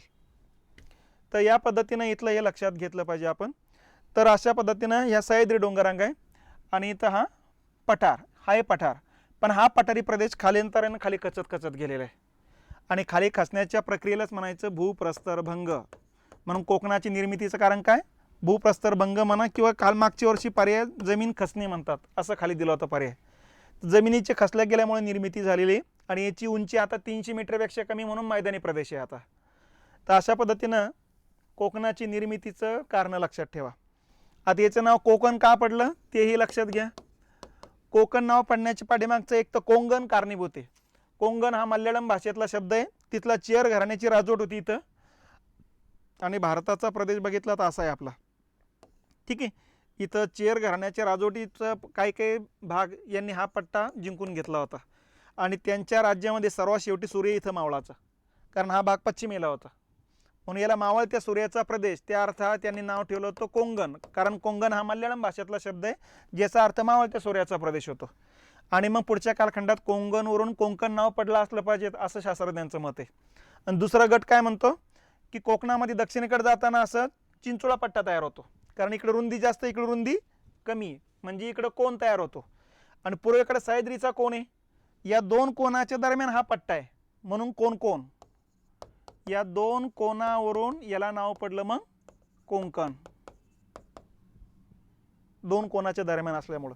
तर इथं एक मत नाही, शास्त्रज्ञांचे दोन गट आहे, दोन मत आहेत. दोन्ही मतं लक्षात ठेवा, जे खाली पर्याय असेल ते त्याचं उत्तर आहे. मग आपण नुसतं कोणच सांगू शकत नाही, कारण कोण दिलं आणि त्याने सांगितलं खालीलपैकी कोणत्या मल्याळम भाषेपासून तयार झाला आहे किंवा कोंगण कोणत्या भाषेतून आला आहे, तर ते पण लक्षात आलं पाहिजे तुमच्या. झालंय. ओके. निर्मिती लक्षात आली. आता पुढचा मुद्दा आहे किनारपट्टी कशी आहे. आता आपली जी किनारपट्टीचे 3-4 प्रकार आहेत बघा. कुठले एक तर दंतूर किनारपट्टी आहे, की अदंतूर किनारपट्टी, असे असे पण प्रकार पाडले जातात. दुसरा प्रकार येतो उन्मग्न किनारपट्टी आहे की निमग्न किनारपट्टी आहे, असे हे प्रकार पाडले जातात.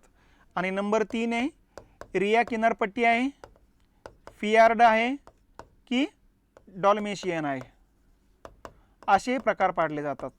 वेगवेगळ्या काळानुसार हे प्रकार पाडले जातात बघा, किंवा स्वरूपानुसार हे प्रकार पाडले जातात बघा. मग पहिलं दंतूर आहे की अदंतूर आहे, तर दंतूर किनारपट्टी आपली. ठीक आहे. दंतूर काय, कारण या किनारपट्टीवरचा खडक सलग नाही आहे, कठीण मऊ कठीण काल आपण बघितलेलं आहे, त्यामुळे दंतूर किनारपट्टी बनलेली बघा. तर यानुसार विचारलं तर दंतूर आहे. त्याचे फायदे तोटे काल बोललेलोच आपण. उन्मग्न आहे की निमग्न आहे, आता इथला किनारपट्टीवरचा हा जो भाग आहे ना, हा भाग वरती येतोय की खाली जातोय, खाली चालला निमग्न आहे, वरती येत चालला उन्मग्न आहे. मग इथं मुंबई आणि आसपासचा परिसर जो आहे तो खाली खचत चाललेला आहे, म्हणजे इथं किनारपट्टी कशी आहे, निमग्न आहे. आणि इथं हा जिल्हा कुठला आहे तो रत्नागिरी. रत्नागिरी जिल्ह्यामध्ये इथं जी किनारपट्टी येते ना, ही उन्मग्न आहे, वरती येत चाललेली बघा.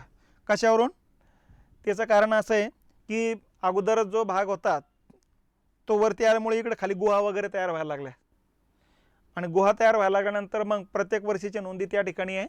अगोदर गुहा वगैरे त्या ठिकाणी काही नव्हत्या, आता गुहा तयार झाला, याचा अर्थ हा भाग वरती आलेला आहे. ठीक आहे. तर इकडे निमग्न आहे, इकडे उन्मग्न आहे, तर त्यामुळे इथं दोन्ही पण प्रकारची किनारपट्टी येईल आपल्याकडं. एक्झॅक्टली मग जिल्ह्यानुसार विचारलं, मुंबईच्या परिसरामध्ये निमग्न आहे, आलं लक्षात. आणि ही खचण्याची प्रक्रिया जर अशी चालू राहिली तर पुढच्या 50-100 वर्षानंतर मुंबईच ठिकाण राहणार नाही, सागर तळावर राहील ती, आलं लक्षात. मग अमिताभनं याच वर्षी या ठिकाणी पावसाळ्यामध्ये गडकरींना पत्र पाठवून सांगितलं होतं की इथं समुद्राचे लाटे येत आहे, आमच्या घरासमोर पाणी थांबतं, याचा बंदोबस्त करा. त्याने सांगितलं तिथं काही बंदोबस्त करता येत नाही, तो भागच खाली कचू लागला, वरती किती काढणार आहे आपण. ठीक आहे, ती नॅचरल प्रक्रिया चालू आहे, तर त्यामुळं ती नॅचरल प्रक्रिया या ठिकाणी लक्षात घेतली पाहिजे आपण. ठीक आहे. आता रिया, फियार्ड आणि डॉल्मेशियन हे आधुनिक कालखंडात पाडले गेलेले प्रकार आहेत बघा. आता रिया म्हणजे काय, ज्या किनारपट्टीला जागोजागी नद्या येऊन मिळतात काटकोन त्रिकोणामध्ये, आणि सागराचं पाणी नदीच्या मुखातून आतपर्यंत जात असेल तर अशा किनारपट्टीला म्हणायचं रिया किनारपट्टी. ठीक आहे. आणि फियार्ड किनारपट्टी म्हणजे ज्या सागराला जागोजागी हिमनद्या येऊन मिळत असतील तर त्या किनारपट्टीला म्हणायचं फियार्ड किनारपट्टी. आपल्याकडे हिमनदी आहे का, नाही, म्हणजे या दोन पर्यायामध्ये लगेच लक्ष येतं तर रिया किनारपट्टी. आणि तिसरा प्रकार आहे डॉल्मेशियन. मग हिमनद्या येऊ द्या किंवा नद्या येऊ द्या, पण त्यांनी गाळा आणला असेल आणि गाळापासून सागरात बेटं तयार झाले असतील तर त्याला म्हणायचं डॉल्मेशियन किनारपट्टी. सुंदरबनच्या पट्ट्यामध्ये आपली किनारपट्टी कुठली आहे, पश्चिम बंगालमध्ये डॉल्मेशियन, कारण तिथं नद्याने आणलेल्या गाळापासून बेटं तयार झालेली आहेत, म्हणून पश्चिम बंगालची किनारपट्टी विचारली तर डॉल्मेशियन म्हणायची. कोकणाची विचारली रिया. आणि फियार्ड भारतात कुठंही नाही, फियार्ड शीतकटिबंधात येईल डायरेक्ट तिकडं, आलं लक्षात. त्यामुळे हे पर्यायासाठी शब्द देतात, त्यासाठी याचा अर्थ माहिती पाहिजे आपल्याला. तर मग आपली विचारलीत कुठली, रिया. आता एवढ्या पर्यायामध्ये जे असतील ते आपापली उत्तर आहेत बघा. ठीक आहे, याच्या बाहेर अजिबात काही नाही आता किनारपट्टीच्या बाबतीत तरी. झालंय. आता या कोकण किनारपट्टीचं बाकीचे वैशिष्ट्य विचारलं तर काय काय विचारलं जाऊ शकतं. एक, बेटांचा क्रम दक्षिणेकडे जाताना. ठीक आहे. जलदुर्गाचा क्रम. ठीक आहे. तटवर्तीय किल्ल्यांचा क्रम. त्याच्यानंतर नद्यांचा क्रम दक्षिणेकडे जाताना आणि खाड्यांचा क्रम. हे बाकीचे वैशिष्ट्ये विचारला जाऊ शकतात बघा. आता बेट जर बघितलं तर मुंबईत 7 बेटांचं आहे, पण आता एकच बेट झालं त्यामुळे इथं डोकं नाही लावायचं. पण मुंबईच्या आसपासच्या परिसरामध्ये या ठिकाणी काही बेट आहेत. मग याच्यामध्ये मुंबई उपनगरामध्ये मड, ठीक आहे, अंबू आणि साष्टी हे मुंबई उपनगरातले, आपलं मुंबई उपनगर या जिल्ह्यातले बेटे येतात बघा. खाली मुंबई शहर नावाचं जिल्हा लागतो, त्या ठिकाणी येतं बुचर, हे बेट लागत असतं इथं. आणि मग खाली रायगड जिल्हा आहे, रायगड जिल्ह्यात भरपूर बेट आहेत बघा. घारापुरी लागतं. ठीक आहे.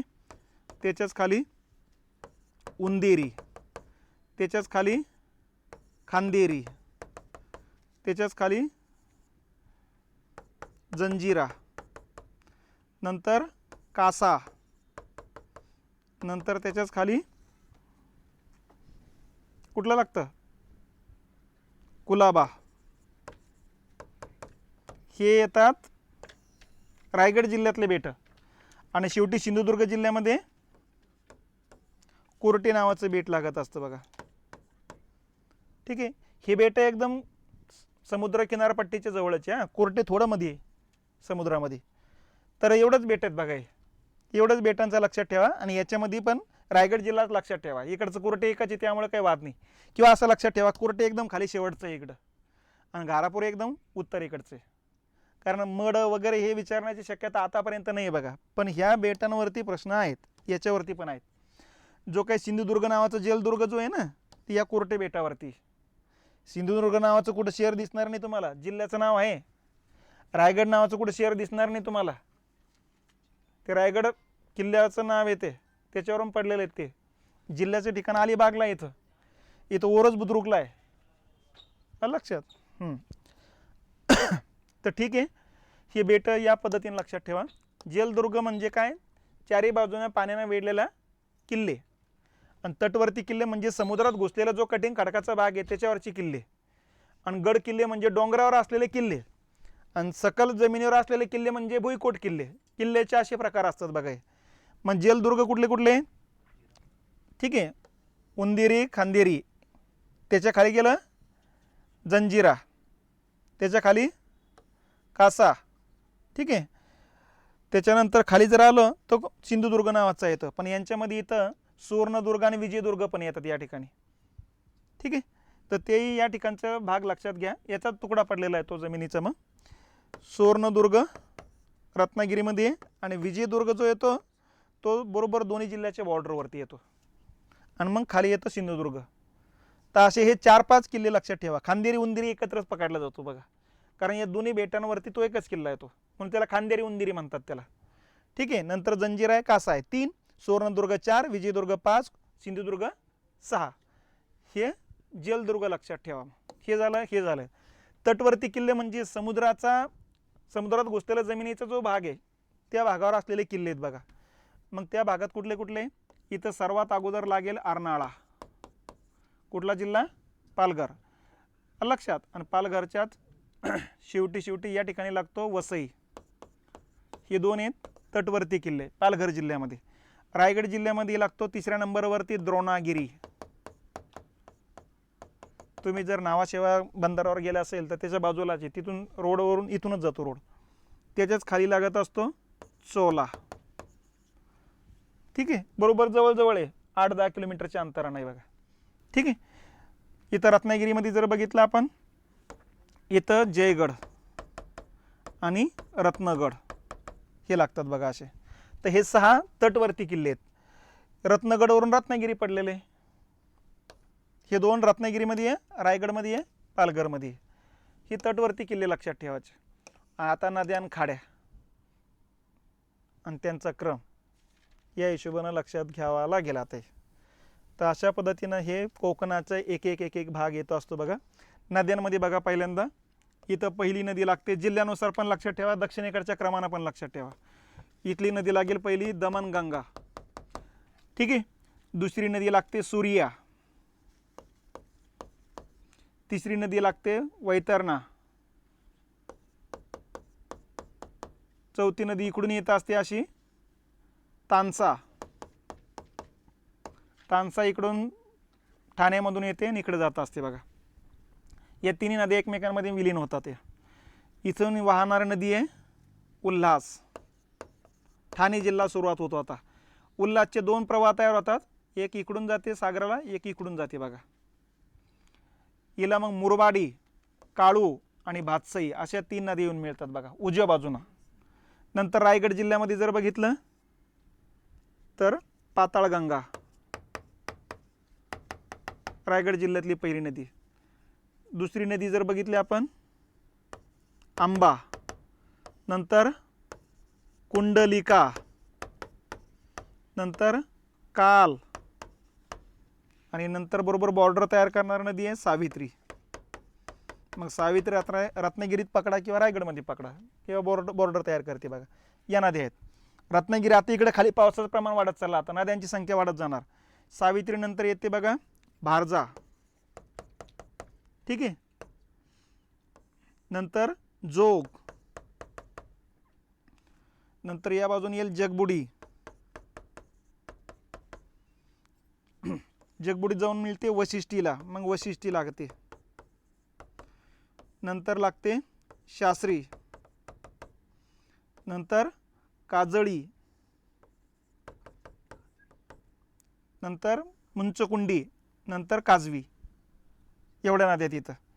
आणि बॉर्डर तयार करणार नदी आता शुक. ठीक आहे. शुक नंतर लागते देवगड, नंतर कर्ली, नंतर आचराय, नंतर कर्ली आणि नंतर तेरेखोले. अशा नद्या लक्षात ठेवावं लागेल. जिल्ह्यानुसार पण विचारतात, दक्षिणेकडे जातानाच्या क्रमानुसारही विचारतात. आणि या नद्याच्या बऱ्याच नद्याच्या मुखाजवळ खाड्या आहेत बघा. खाड्या पण लक्षात ठेवावं लागेल. इथं डहाणूची खाडी आहे, इथं दातीवाराची खाडी आहे, इथं वसई शहर वसईची खाडी येते, इथं ठाण्याची खाडी आहे. पाताळगंगा नदीजवळ पनवेलची खाडी आहेत.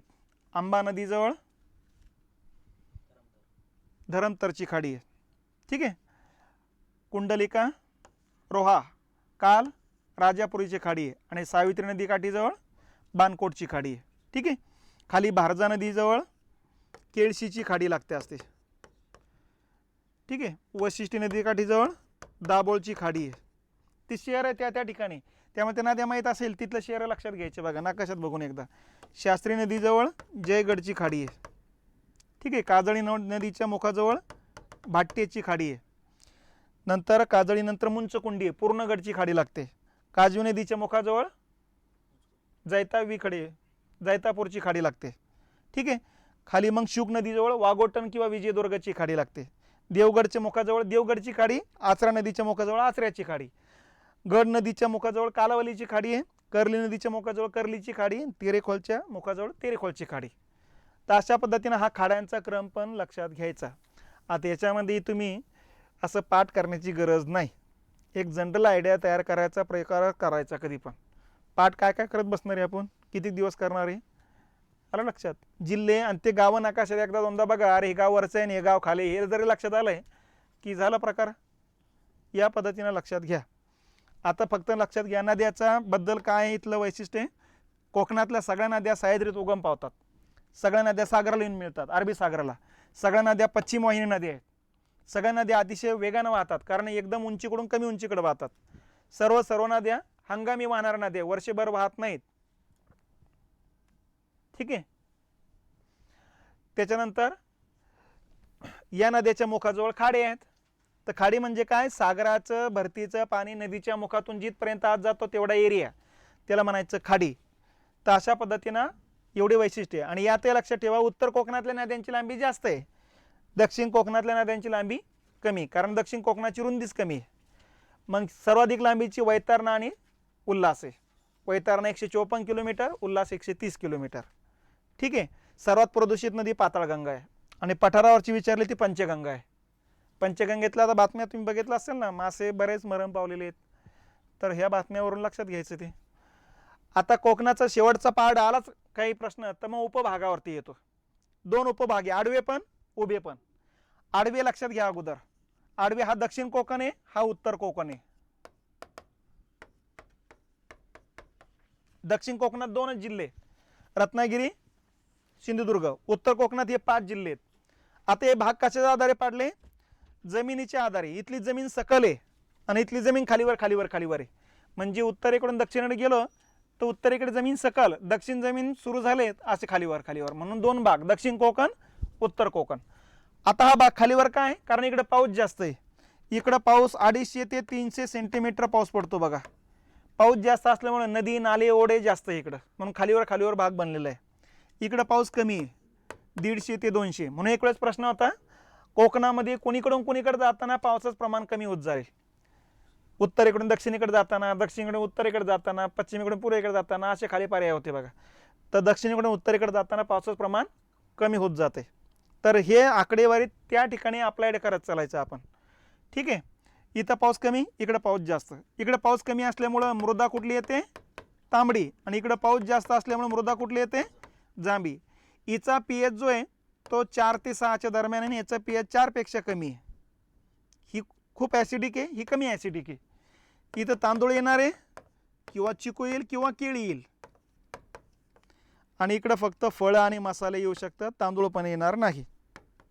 तर अशा पद्धतीने हे दोन भाग आहे, उत्तर कोकण, दक्षिण कोकण. ठीक आहे. आणि यामध्येच आणखीन कोकणाचे उभे पण उपभाग लक्षात ठेवा. ह्या अशा पद्धतीनं हा एक भाग, हा एक भाग, हा भाग खाली असा समुद्रेन असा, हा भाग असा खाली येतो, आणि हा भाग सुरू झाला असे सह्याद्रीचे डोंगररांगा येतात. मग हा भाग वरती आहे म्हणून याला म्हणायचं वलाटी, हा भाग खाली आहे म्हणून याला म्हणायचं खालाटी. आता इकडून जे काही वारे येतात, ढगे येतात, इथं पाऊस कमी पडतात बघा. इथं पावसाचं प्रमाण आहे 150 ते 200, आणि इथं वारे असं वरचा भाग येतो, वारे वरती जातात, त्यामुळे इथं पाऊस जास्त आहे. इथं 300 ते 400 सेंटीमीटर पाऊस पडतो बघा. त्यामुळे इकडं माती येते जांभी, इकडं माती येते गाळाची, कारण इकडून वाहत येणारी माती इथं साचवतो. त्यामुळे इथं गाळाची माती आहे म्हणून इथं तांदूळ जास्त घेतला जात असतो, आणि इकडे जांभी माती आहे, याचा अर्थ फळं आणि मसालेच येणार आहे, दुसरं काही येणार नाही. तर अशा पद्धतीनं खालाटी वालाटी असे उभे दोन भाग लक्षात घेतले पाहिजेत. तर हे कोकणाबद्दलचे प्रश्न आहेत बघा. आता मग याच्यावरती प्रश्न कसे कसे आहेत ते लक्षात घ्या.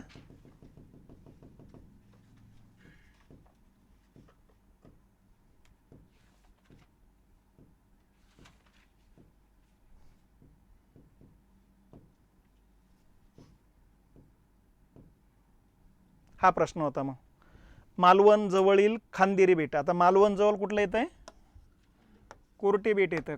मालवण म्हणजेच सिंधुदुर्ग जिल्हा, तिथं कोरटे बेट येतं, तिथं सिंधुदुर्ग येतोय बघा. पण हे म्हणतात खांदेरी बेटावर सिंधुदुर्ग जिल्हा येतो, त्यामुळे हे वाक्य चुकीचं होतं आहे. आणि एलिफंटा लेणी उंदिरी बेटावर म्हणतात. हे एलिफंटा लेणी कुठे येते, मग घारापुरी पाहिजे होतं, इथं घारापुरी बेटावरती येतं बघा. म्हणून हे वाक्य पण कसं आहे, चुकीचं आहे. योग्य कोणतं आहे, मग एक पण नाही, दोन्ही पण कसं आहे, अयोग्य आहेत.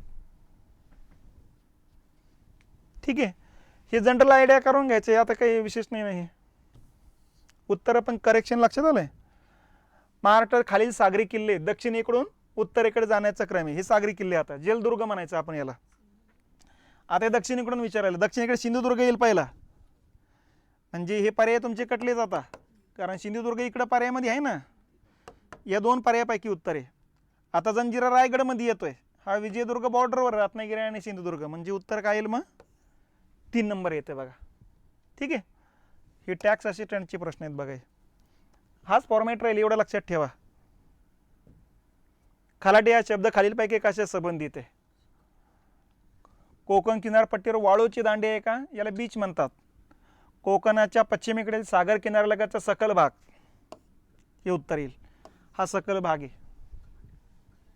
ठीक आहे. खालाटी म्हणतात ना ते खालचा भाग आहे, पलाटी म्हणजे वरचा भाग. कोकण किनारपट्टीवरील पुळण नाही, पुळण ही दांडे एकच आलेत ना, आणि भाताचे शेत. ठीक आहे, याचा काही संबंध नाही. कोणते विधान बरोबर नाही. आता सुवर्णदुर्ग हा सागरी किल्ला आहे का, आहे. रत्नागिरी आणि तिथे येतो, रत्नागिरी जिल्ह्यामध्ये येतो असतो. हां, काय येईल उत्तर सांगा बरं याचं. चला याचं उत्तर सांगा काय येतं, मला बघू द्या आता तुमचं सगळ्या गोष्टी पटकन, जास्त वेळ न घेऊ. आता 2 3 4 आणि सगळेच मग असे गडबड होऊ लागलेत ना. एकच उत्तर राहील ना. काय उत्तर येईल, कुठलं येईल,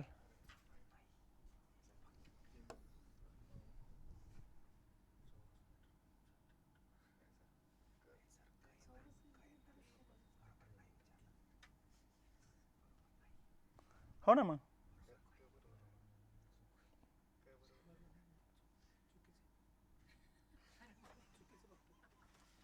हा, मग चुकीचं कोणतं आहे. हे मीटर पाहिजेत ना, हे सेंटीमीटर आहेत ना. तुम्हाला अगोदरच म्हटलं नजर हाटी दुर्घटना घटी आहे. इथं हे तुम्ही हे बघू लागले फक्त.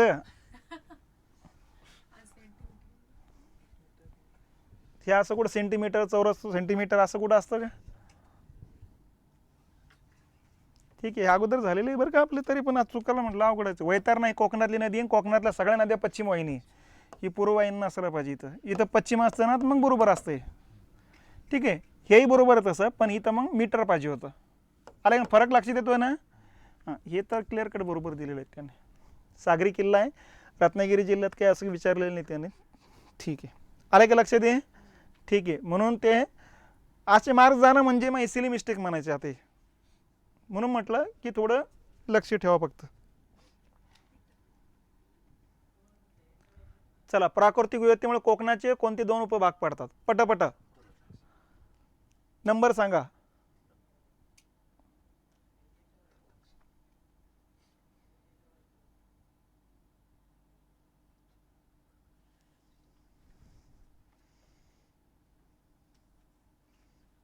पटपट सांगा बरं. हां, बघा, 1 नंबरचे दक्षिण कोकण, उत्तर कोकण आहे. इथं पण लक्ष देऊ शकतं, पण एक खलाली वालाली नाही, ते खलाटी वालाटी पाहिजेत. कारण बरेच जण या ठिकाणी हे पण हे करतात गडबडमध्ये. ठीक आहे, हे खलाली वालाली दिलेले आहेत, त्यामुळे इथं क्लिअर कट आहे दक्षिण कोकण आणि उत्तर कोकण.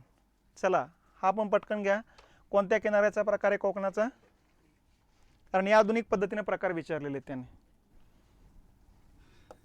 रिया आहे, फियार्ड कुठं असणार आहे असं विचारलं तर शीत कटिबंधातला देश जरा फिनलँड, आइसलँड, नॉर्वे, स्वीडन असे घ्या तिकडचे. ते डॉल्मेशियन विचारलं तर पूर्व किनारपट्टी म्हणा. ठीक आहे,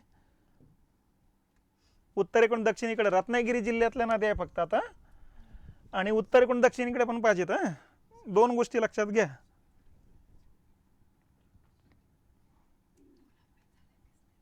सांगा बरं.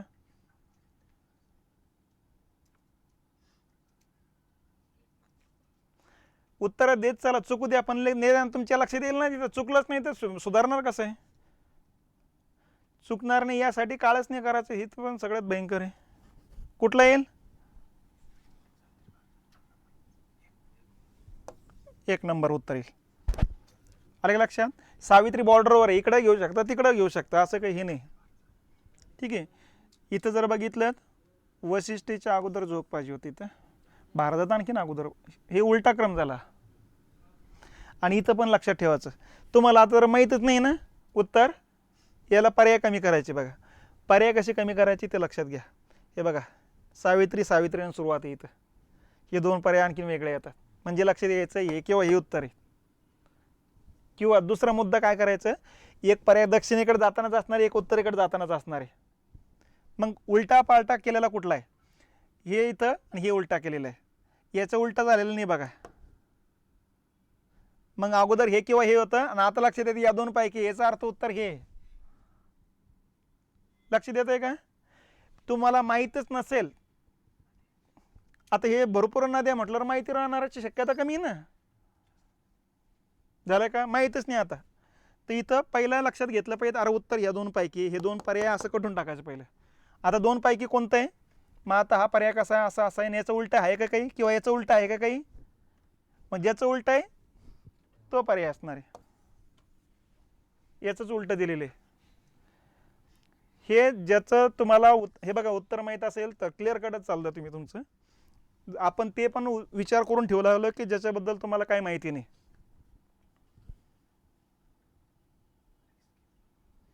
नाही, 15 मिनिटं वगैरे काही लागत नाही. हे तुम्ही सराव जितका केला विदिन काही सेकंदाच्या आत कार्यक्रम लागतात हे. आणि म्हणून मी वारंवार म्हणतो, आता इथून पुढे पेपर सोल्युशन करा. एकदा ज्या ठिकाणी टच झालेलं आहे ना, मी तुम्हाला पटापट आठवण करून देतो बघा. ठीक आहे, कारण काही प्रश्न काय घेतलेले त्यांनी उभे घेतलेले आहेत, काही प्रश्न तुलनात्मक पद्धतीने घेतलेले आहे. म्हणून अभ्यास करताना मी वारंवार म्हणतो असतो, एकदा रिडिंग झालं की त्यातून तुमचे फक्त 25% प्रश्नाची उत्तर क्लिअर येतील, 100% उत्तर येणार नाही. मग तुलनात्मक पद्धतीने घेतलं त्यातले 10-15% आणखीन मार्क्स वाढतात बघा, लक्षात. त्याच्यानंतर मग आणखीन बाकीचे वेगवेगळे पर्याय असतात बघा, ते सगळे अँगलला त्या प्रश्नपत्रिकेची तयारी सुरुवातीपासून चाललं पाहिजेत. आणि प्रश्न बघूनच मग आणखीन कोणते कोणते अँगल आहे ते समजायला सोपं जातं बघा. आता पेपर सोल्युशन करा.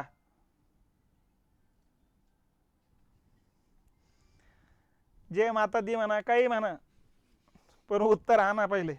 आणि जास्त लोडच घेऊ नका, कारण मागच्या 250 जागा होत्या, आता 650 जागा आहेत. मागच्या वर्षीचे मुलांचे फॉर्म जवळपास 38,000 होते, मला आठवतं येते सगळ्या गोष्टी. आणि यावर्षी 28,000 आहे, 10,000 कमी आहे. जागा झाल्या जास्त, फॉर्म आले कमी. आता फक्त त्या दिवशी तुम्ही फक्त व्यवस्थित राहू द्या. उगं भारतासारखं 350 रन काढल्याशी थांबायचं नाही, त्यामध्ये मग खाली येऊन जायचं असं नका करू. पेपर एकदमच कठीण असेल ना, उगं बळजबरी कुठलाही काळं करायचं नाही. काळं करण्याच्या अगोदर डोकं हेच चालवा, काय असू शकतं काय नसू शकतो. मेंदूमध्ये भरपूर ताकद आहे. आणि सुरुवातीला जे क्लिक होतं ना उत्तर, मेजॉरिटी उत्तर तेच असतं. पण तुम्ही म्हटलं नाही कडे हे असेल तर मग मेंदू म्हणतो चालते यांच्या मनानं होऊ दे आता. तर तसं पण लक्षात घ्यायचं. तुम्ही घरी सोल्युशन करताना बघा, तुम्हाला जे पहिलं क्लिक होतं उत्तर तेच आहे तुमचे. पुढचा फॉर्मॅट हा आहे, जो प्रश्न सोपा असतो ना त्याचं उत्तर 3 किंवा 4 आहेत. आयोगाच्या प्रश्नपत्रिका थोड्या लक्षात घ्या. पर्याय झाकून ठेवायचे. उत्तर प्रश्न वाचल्या उत्तर डोक्यात येत असेल ना, मग ते कितव्या क्रमांकावर आहे बघा, तुमच्या लक्षात येईल 3 किंवा 4 नंबरवर आहे. तर याचा अर्थ हा होतो की जो प्रश्न अवघड आहे त्याचं उत्तर 1 किंवा 2 आहे. मेजॉरिटी वेळेस सांगतो, प्रोबॅबिलिटीचा विचार या. म्हणजे टोले मारताना पण मग लक्षात घ्यायचं 1 किंवा 2 टोलेचं असण्याची शक्यता आहे. पण हे लगेच लक्षात आलं पाहिजे, अरे हे आपल्या वाचनातून नाही आलं म्हणून अवघड येते. तो माणसाला आपल्याला अवघड पण दुसऱ्याला सोपा असेल. पण आपण जे पुस्तक वापरतो, जवळ जनरली सगळेजण तेच पुस्तकं वापरतात, त्यामुळं अभ्यास जनरली लक्षात येऊन जातोय. ठीक आहे. आणि 30-35 प्रश्न तर कसे क्रॉस होऊन जातात, तुमच्या मराठीमध्येच बऱ्यापैकी येऊन जातील बघा. त्यामुळे लोड माझ्या हिशोबानं काहीच नाही. यावर्षी तुम्ही अशी सरळ जाणार आहे, जसं मागं 1800 बॅचची आली होती, एक 1800 मुलांची. तर त्यावेळेस वर्गातलेच मुलं पास होऊन गेलेत आणि ते डायरेक्ट समोर येऊन सांगतात की बाबा MPSC इतकी सोपी कुठलीच परीक्षा नसते म्हणून. कारण ते मुलं आले आणि तसेच निघून गेलेत ते. तर त्यांना इजी मिळून गेलं होतं बघा. पण इजीतून झालं असं तर वर्गातले ते 10 ते 12 मुलं होते. माझी हिशोबाने 7 ते 8 अँटी करप्शनमध्ये 2-3 वर्ष आताच पकडले गेले होते. सगळंच इजी वाटायला लागलं होतं ते. असं पण नको आपल्याला थोडंफार. आता तुम्ही तर चांगले खास खळग्यातून आलेले आहेत, तुम्हाला काही वेगळं सांगण्याची गरज नाही. ठीक आहे, चला. महाराष्ट्रातील खालील खाड्यांचा क्रम आहे आता. म्हणजे सगळ्या मुद्द्यावर एक एक एक एक प्रश्न घेतलेले ते. दक्षिणेकडून उत्तरेकडचं जाण्याचा क्रम विचारलेला आहे. आता दक्षिणेकडे कुठले कुठले येणार इकडं. आता हे बघा, आपल्याला माहीत नाही असं करत जातं. तेरेखोल, दाभोळ, विदुर्ग, राजापुरी. अरे याच्यातून काहीच नाही होऊ लागलं आता. मग आता दुसरा फॉर्मॅट काय, उलटा पालटा आहे का एखादं. तेरेखोल इकडं आहे का, आणखीन इकडं हे एक दिसू लागलं एवढा, हे उलटा पालटा आहे. म्हणजे 2 पर्यायापैकी उत्तर एक आहे. ठीक आहे. आणि मग लक्षात येत आहे, अरे तेरेखोल तर एकदम खालचाच आहे.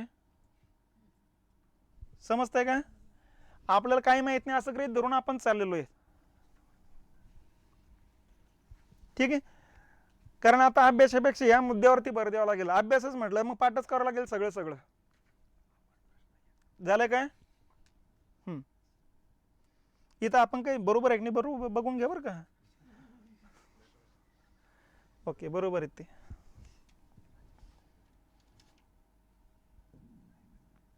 कोकणातील या नद्या जास्त लांबीच्या आहेत. कुठल्या आहेत मग. वैतरणा आणि उल्हास. एक्झॅक्टली लांबी जरी विचारली तर वैतरणा 154 किलोमीटर लांबीचे, उल्हास 130. हा मागच्या वर्षीचा प्रश्न आहे. पण याच्या अगोदर 2 वेळेस प्रश्न विचारला तर कोकणातली सर्वाधिक लांबीची नदी कोणती आणि उत्तर दिलेले उल्हास. पण त्यावेळेस वैतरणा खाली पर्याय नव्हता, हे पण लक्षात असू द्या. परत म्हणसाल उल्हासपेक्षा वैतरणा जास्त लांबीची, पण पर्यायच नसेल तर त्याला कोण काय करणार आहे. तर जी लांबीची मग खाली पर्यायामधली तीच आपण सांगू शकतो. आता वैतरणा एक आला आणि एक उल्हास आला, मग वैतरणा मारायचं.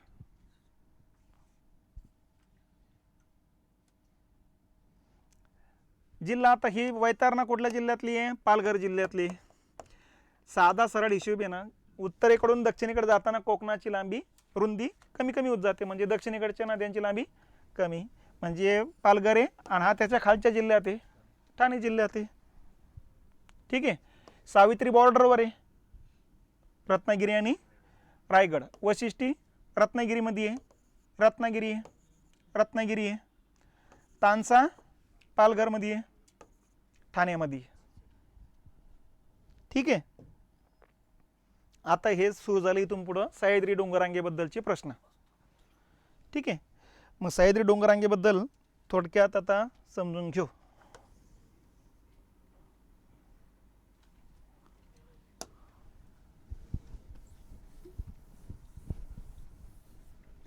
सह्याद्रीबद्दल काय काय लक्षात आलेलं आहे आपल्याला आता?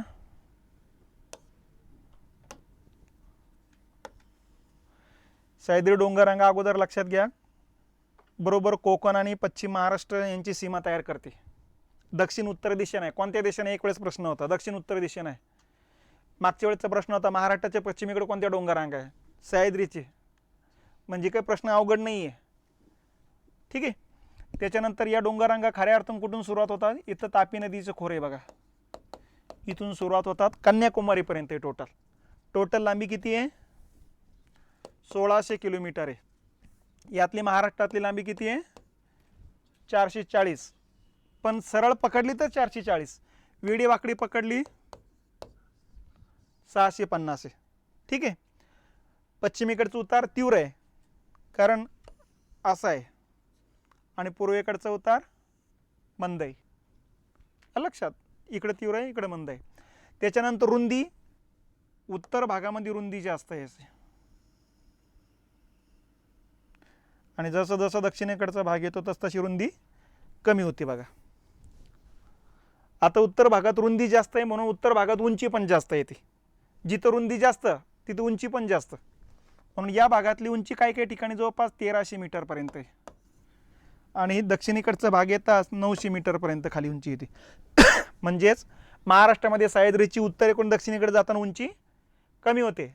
पण काल बोललेलं आहे, पूर्ण सह्याद्रीचीच कन्याकुमारीपर्यंत विचारलं तर दक्षिणेकडे जाताना उंची वाढत जाते, कारण या भागापेक्षा खालच्या भागात आणखीन उंची वाढते, खाली आणखीन उंची वाढते. प्रश्न सह्याद्रीवरती महाराष्ट्रावर आहे की भारतावर आहे ते बघा. महाराष्ट्रात विचारलं दक्षिणेकडे जाताना सह्याद्रीची उंची कमी होत जाते, आणि भारतात सह्याद्रीची उंची दक्षिणेकडे जाताना विचारलं तर वाढत जाते. ठीक आहे.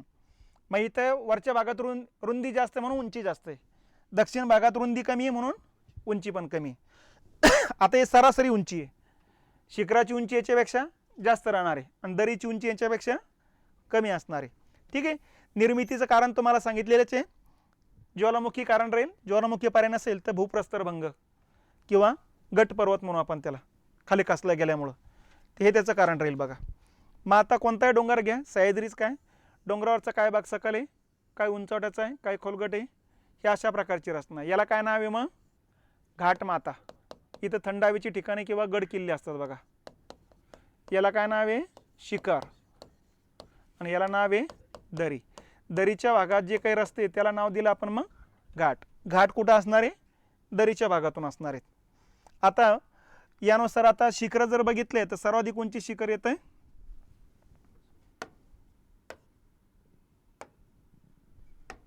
एक नंबरला येतं कळसुबाई, नगर जिल्ह्यात येतं आहे, अकोले तालुक्यात येतं, 1646 मीटर उंचीचं आहे.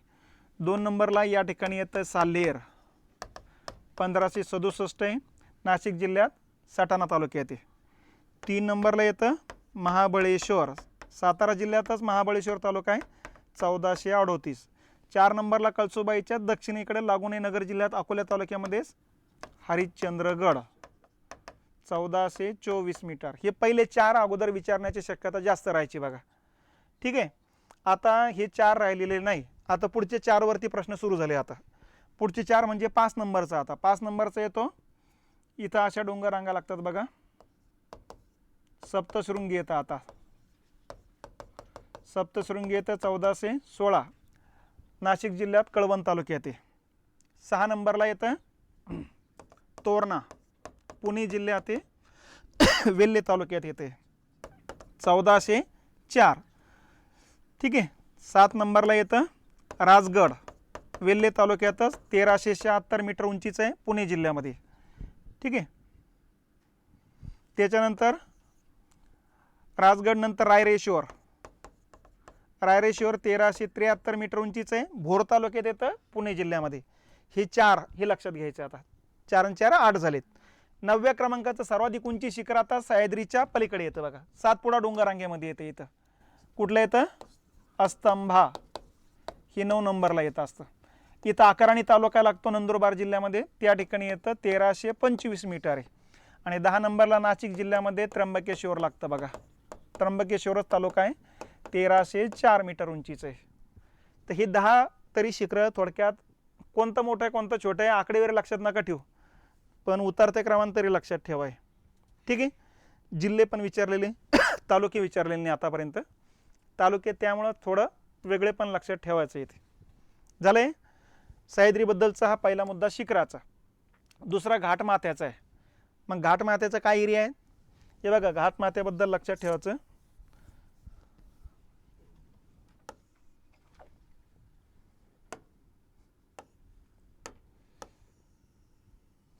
की उत्तरेकडून दक्षिणेकडे जाताना थंड हवेची ठिकाणं कुठली कुठली. मग इथं आपण जर बघितलं तर त्र्यंबकेश्वर लागतं असतं, त्याच्या खाली इगतपुरी लागत असतं. नाशिक जिल्ह्यामध्ये आता हे नगर जिल्ह्यामध्ये कळसुबाई हे थंड हवेचे ठिकाण पण ओळखलं जातं असतं. पुणे जिल्ह्यामध्ये भीमाशंकर धार्मिक तीर्थक्षेत्र म्हणून पण आहे. त्याच्यानंतर खंडाळा, त्याच्यानंतर लोणावळा हे पुणे जिल्ह्यात येतात बघा. सातारा जिल्ह्यामध्ये महाबळेश्वर आणि पाचगणी, आणि इथं कोल्हापूर जिल्ह्यामध्ये पन्हाळा. ही या बाजूने दक्षिणेकडे जाणाराचा क्रम या खालीवर करायचा नाही याला. या बाजूने जर बघितलं तर इथं डोंगररांगेच्या या भागामध्ये पालघर जिल्ह्यामध्ये कुठलं येईल, जव्हार. ठीक आहे. इथं ठाणे जिल्ह्यामध्ये माळशेज घाट. हां. इथं रायगड जिल्ह्यामध्ये माथेरान. ठीक आहे. आणि इथं सिंधुदुर्ग जिल्ह्यामध्ये आंबोली. हे असं लक्षात घ्यायचं बघा. तर हे घाटमाथा एरियाची माहिती आहे. आणि उरलेला भाग काय मग दरी. या दरीचा भाग कशासाठी ओळखला जातो तर घाटासाठी ओळखला जातो बघा. मग हे घाट जे आहे भरपूर आहेत, पण 10, 11, 12च घाट लक्षात ठेवायचं. मी अगोदरपासून ते सांगत आलेलो आहे. ते 10, 11, 12 घाट कुठले कुठले आता हे बघा. इथं सह्याद्री बरोबर आहे. सह्याद्रीलाच लागून या ठिकाणी सातमाळा अजिंठा आहे. इथं हरिश्चंद्रवाला घाट आहे. इथे शंभू महादेवाच्या डोंगररांग आहे. ठीक आहे. इथं पुणे शहर आहे, इकडं मुंबई शहर आहे. आता पहिलं मुंबई ते नाशिक इथं जाताना कुठला घाट लागतो, थळ किंवा कसारा घाट लागतो. इथं ठाण्यावरून नगरला जाताना माळशेज घाट. दक्षिणेकडे क्रमानं चाललो आपण आता. मुंबईवरून पुण्याला जाताना बोर घाट आहे. ठीक आहे. पुणे जिल्ह्यातलं भोर तालुका येतं. ठीक आहे. बोरवरून इकडं रायगडमध्ये महाडला जाण्यासाठी वरंदा घाट आहे. ठीक आहे. इथं पुण्यावरून इकडं सातारला जाण्यासाठी इथं घाट लागतो. कुठला आहे, खंबाटकी घाट आहे इथं. आणि हा घाट ओलांडला इथं वाई नावाचं गाव आहे. इथून वरती महाबळेश्वरला जाण्यासाठी पसरणी घाट आहे. आणि महाबळेश्वरून इकडं महाडला जाण्यासाठी आंबेनळी घाट आहे. ठीक आहे. सातारा जिल्ह्यात इथं कराड आहे. कराडवरून इकडं चिपळूणला येण्यासाठी कुंभारली घाट लागतो बघा. ठीक आहे. याचं पुढे गेलं इथं कोल्हापूर आहे बघा. कोल्हापूरहून इकडं रत्नागिरीला येण्यासाठी आंबा घाट आहे. कोल्हापूरहून इकडं गोव्याला जाण्यासाठी फोंडा घाट आहे बघा. कोल्हापूरहून इथं कुडाळला जाण्यासाठी हनुमंते घाट आहे. आणि इकडं सावंतवाडीवरून इकडे बेळगावला जायचं असेल तर आंबोली घाट लागत असतो. तर क्रमाने एवढे घाट लक्षात ठेवा. थळघाट 1, माळशेज 2, बोर 3, वरंदा 4, खंबाटकी 5, पसरणी 6, आंबेनळी 7, कुंभारली 8, आंबा 9, फोंडा 10, हनुमंते 11 आणि आंबोली 12. हे एवढे 12च घाट मी सांगत असतो वारंवार. क्रमानं फक्त लक्षात ठेवाय. अशा घाटाची संख्या 80 पेक्षा अधिक आहे. पण जोड्या लावा म्हणूनच येणार आहे. आणि क्रमानं पण येऊ शकतात. दक्षिणेकडे जाताना क्रम येऊ शकतो. आता नेहमी लक्षात ठेवा, याची उंची जास्त असणार आहे, याची उंची कमी असणार आहे, याची उंची कमी असणार आहे. कारण दक्षिणेकडे जाताना उंची कमी होत जाते. पण घाटाची उंची कुठे पुस्तकात वाचायला भेटणार नाही तुम्हाला. पण एक अंदाज बांधायचा, कारण बऱ्याच ठिकाणी उंचीनुसार पण विचारलेले आहेत त्यांनी. झालंय. आणि सह्याद्रीबद्दल आणखीन एक वैशिष्ट्य काय, या उपरांगा आहे बघा. या 3 उपरांगा लक्षात ठेवायच्या. इथं उपरांग कुठले आहेत मग, या सातमाळा आहे नाशिक जिल्ह्यामध्ये. औरंगाबाद आणि बुलढाणा जिल्ह्यामध्ये या डोंगररांगेला म्हणायचं अजिंठा. नगर आणि बीड जिल्ह्यामध्ये ज्या डोंगररांगा आहे यांना म्हणायचं हरिश्चंद्र. नगर जिल्ह्यामध्ये नाव आहे. आणि बालाघाट बीडमध्ये नाव आहे. आणि इथं सातारा सांगली जिल्ह्यामध्ये महादेवाच्या डोंगररांगा आहे. या नदी खोरा अलग करण्याचं काम करतात डोंगररांगा. याच्या पलीकडे इथं तापी नदीचं खोरं आहे बघा, इथं गोदावरी नदीचं खोरं आहे, इथं भीमा नदीचे खोरे आणि इथं कृष्णा नदीचे खोरे आहेत. हे खोरे एकमेकांपासून या उपरांगामुळे अलग होतात बघा. आणि उरलेलं सह्याद्रीचं वैशिष्ट्य काय वैशिष्ट्य आहे? जलविभाजक आहे महाराष्ट्राचं. सर्वात जास्त पावसाचा पट्टा आहे.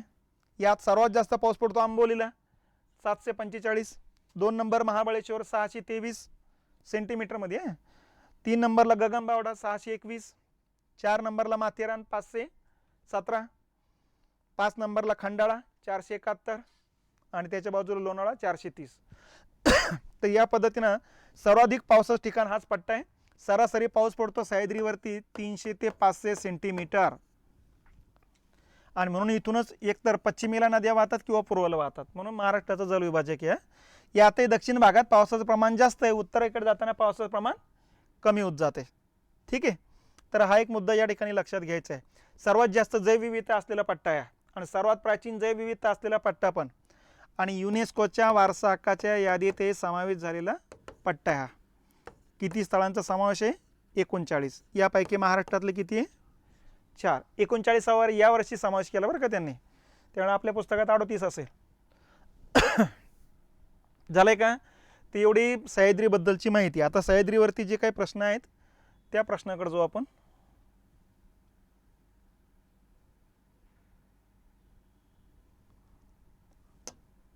हे बघा, हा प्रश्न झालेले होते आपले. अस्तंबा शिखर महाराष्ट्राच्या कोणत्या जिल्ह्यात? पहिले 10 शिखर तुम्हाला सांगितलेले, लक्षात ठेवावं लागेल. आता कुठला आहे मग? नंदुरबार. तालुका विचारला तर 11 नाही. उंची विचारली तर 1325. पर्वत विचारला तर सातपुडा. तोरणमाळ म्हणा. जे खाली पर्याय राहील आपण आपल्या जवळच्या पर्यायाची निवड करायची. ठीक आहे. मालवण वेंगुर्ला गोव्याकडे जाण्यासाठी कोणता घाट अत्यंत उपयुक्त आहे?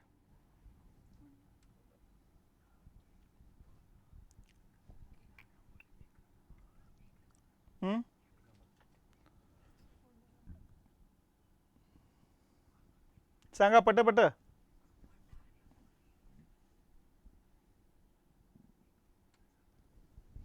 एक नंबर येईल. आलं लक्षात? तसं आंबेनळीतूनही गोव्याकडे जाता येईल तुम्हाला, पण आता इथं जवळपासचा पर्याय आपल्याला निवडावा लागेल. उत्तरेकडून दक्षिणेकडे खालीलपैकी पर्वतरांगांचा योग्य क्रम. उंचीनुसार नाही म्हणतं बरं काय. कुठला येईल? 2 नंबर येईल. सर्वात उत्तरेकडे सातपुडा आहे, उत्तरेकडून म्हणतं ना. त्याच्या दक्षिणेकडे सातमाळा, त्याच्या दक्षिणे हरिश्चंद्र, नंतर शंभू महादेवाच्या डोंगररांगा, असा क्रम विचारतात बघा. घाटांचा दक्षिणेकडे उत्तरेकडचा क्रम विचारला आहे.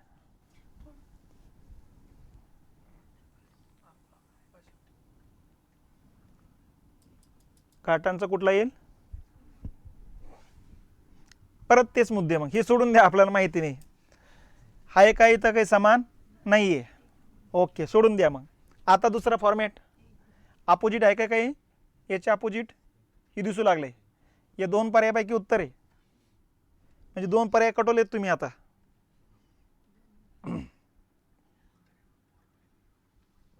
हा पण पर्याय आहेच ना.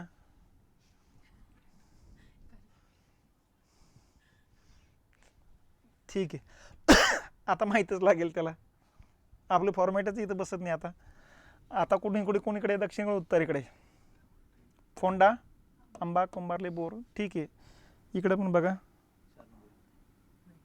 नाही येत ना तो. 2 नंबरच उत्तर येते. म्हणजे आपण फॉर्मॅटनुसार चाललो होतो, माहीत नाही असं गृहीत धरलं होतं ते. त्यामुळं हे बघा, आता फॉर्मॅट आपला इथं लागूच होत नाही.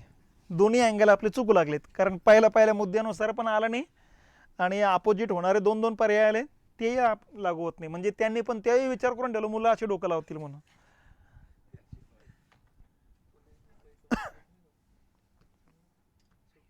ठीक आहे.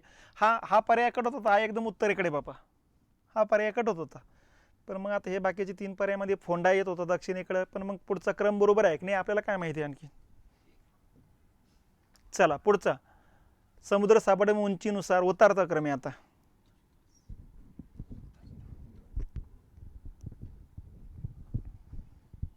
याच्यात हे लक्षात ठेवायचं बघा, पूर्व परीक्षेला शक्यतो काय करतात, पहिल्या 4 शिखरावरती प्रश्न असतो आणि मेन्सला पुढे जायचे की पुढच्या 4, 5, 6 शिखरावर प्रश्न असतो. असा फॉर्मॅट आहे बघा. ठीक आहे, इथं काय येईल बघा, सगळ्यात 1 नंबरला ड आहे. ड न सुरुवात होणार कुठला आहे, हे 2 पर्याय म्हणजे हा पर्याय कटलेत.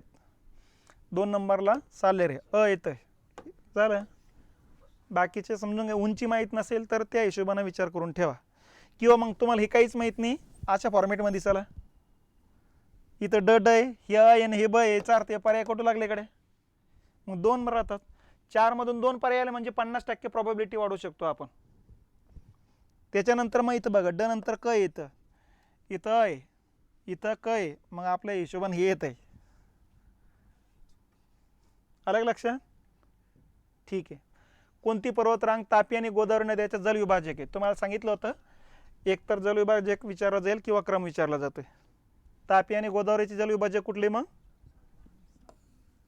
सातमाळा अजिंठा. सातमाळा अजिंठ्याच्या उत्तरेकडे तापी नदीचे खोरे, दक्षिणेकडून गोदावरी नदीचं खोरे. आता हे मुख्यचा प्रश्न आहे काही लगे. आता मुख्यचे प्रश्न आपण प्रिलिमची तयारी करतोय म्हणजे आखरी जाईल अवघड एवढे जाईल, याच्यापेक्षा अवघड काय असणार आहे. ठीक आहे. तोरणमाळ हे थंड हवेचे ठिकाण खालीलपैकी कोणत्या जिल्ह्यात आहे. आता हे थंड हवेचे ठिकाण विचारलं प्रश्न. तोरणमाळ कुठं आलंय, नंदुरबार. तालुका विचारला असतात मग अक्राणी. डोंगर विचारला असता सातपुडा. सातपुडा डोंगर रांगेला नंदुरबार जिल्ह्यातलं काय म्हणतात, तोरणमाळ. एक वेळेस प्रश्न काय होता हे पण लक्षात ठेवा. आता हे तोरणमाळ डोंगराचं पण नाव आहे, तोरणमाळ थंड हवेच्या ठिकाणाचं पण नाव आहे, आणि इथं जे पठार आहे त्याचं नाव पण तोरणमाळाचे. म्हणून एक वेळेस प्रश्न होता, नंदुरबार जिल्ह्यातील सातपुडा पर्वतातील तोरणमाळ काय म्हणून प्रसिद्ध आहे. मग खाली दिलं थंड हवेचे ठिकाण, ब दिलं नदी, क दिलं पठार, ड दिलं एक थंड हवेचे ठिकाण, एक पठार आणि एक डोंगर आणि एक नदी. मग नदी सोडून द्यायच्या बाकीच्यांची नावं येतात ती. ठीक आहे. चला, थंड हवेचे ठिकाण आणि जिल्हे जोडायला सांगितलेलं आहे. आता हे सोडून द्या, कारण हे तर पाठच आहे तुमच्या, हे नवीन तुम्हाला कुठं डोकं लावतं याला. आपलं असं चालू आहे की बाबा दुसरी पर्याय आपलं आंधी जे आंधी न राहता ते थोडं डोळसपणे झालं पाहिजे. इथं काय समजतं, हे 2 पैकी उत्तर आहेत. ठीक आहे. इथं 1 2 हे 1 2च सारखं झालं ते. ओके, इकडं काय लक्षात येतं, इथं हे लक्षात येते, कारण इथं हे लक्ष माझ्या हिशोबानं असं येतं बघा. पण आता बघा आणखीन इकडं पर्याय आता तुमची माहीतच असेल तर त्या हिशोबानं चला. हे बघा, एक माहीत असेल ते निवडा. मग आता हे बघा 4 येते म्हणजे आपला फॉर्मॅट पहिला इथं बरोबर येतोय. रायगडमध्ये कुठला येईल, माथेरान 1 नंबर. 4 नंतर 1 म्हणजे हे उत्तर येते.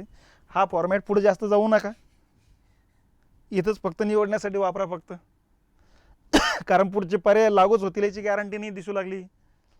फक्त इथं लागू होतोय पहिल्यापासून. ठीक आहे. मग असे अनुभव घेत चालायचे ना आपण आपले. आता हे पठारावरचा प्रश्न आहे बघा. ठीक आहे. चला मग पठाराबद्दल थोडक्यात लक्षात घ्या. शेवटचा मुद्दा क्लिअर करून घेऊ आपलं.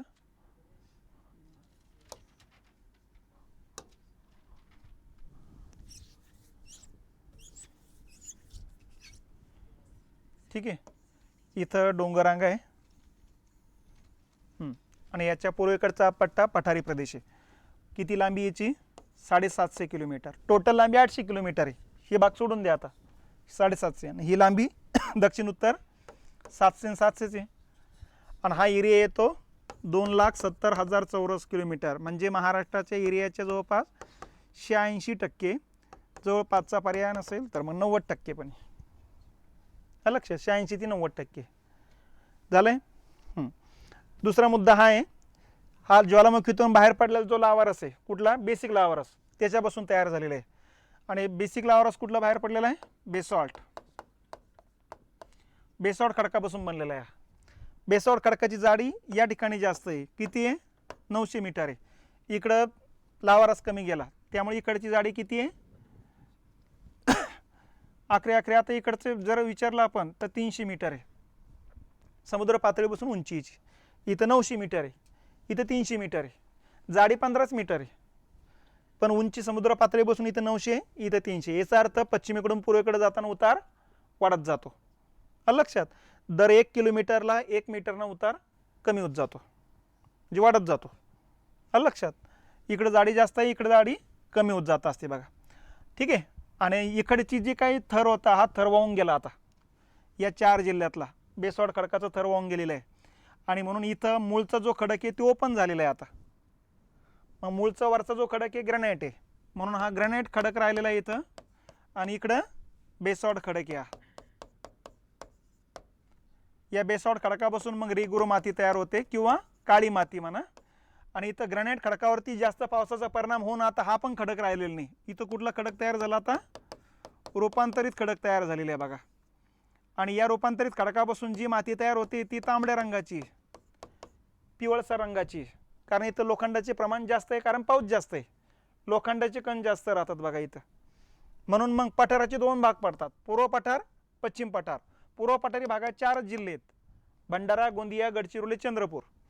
आणि बाकीचे पश्चिम विदर्भ, खानदेश, पश्चिम महाराष्ट्र, मराठवाडा, 25 जिल्हे टोटल पश्चिम पठारी भागात. खानदेशमधले 3, हे 7, 7 आणि 3 10, मराठवाड्यातले 8, 18 आणि हे 7, 25. लक्षात.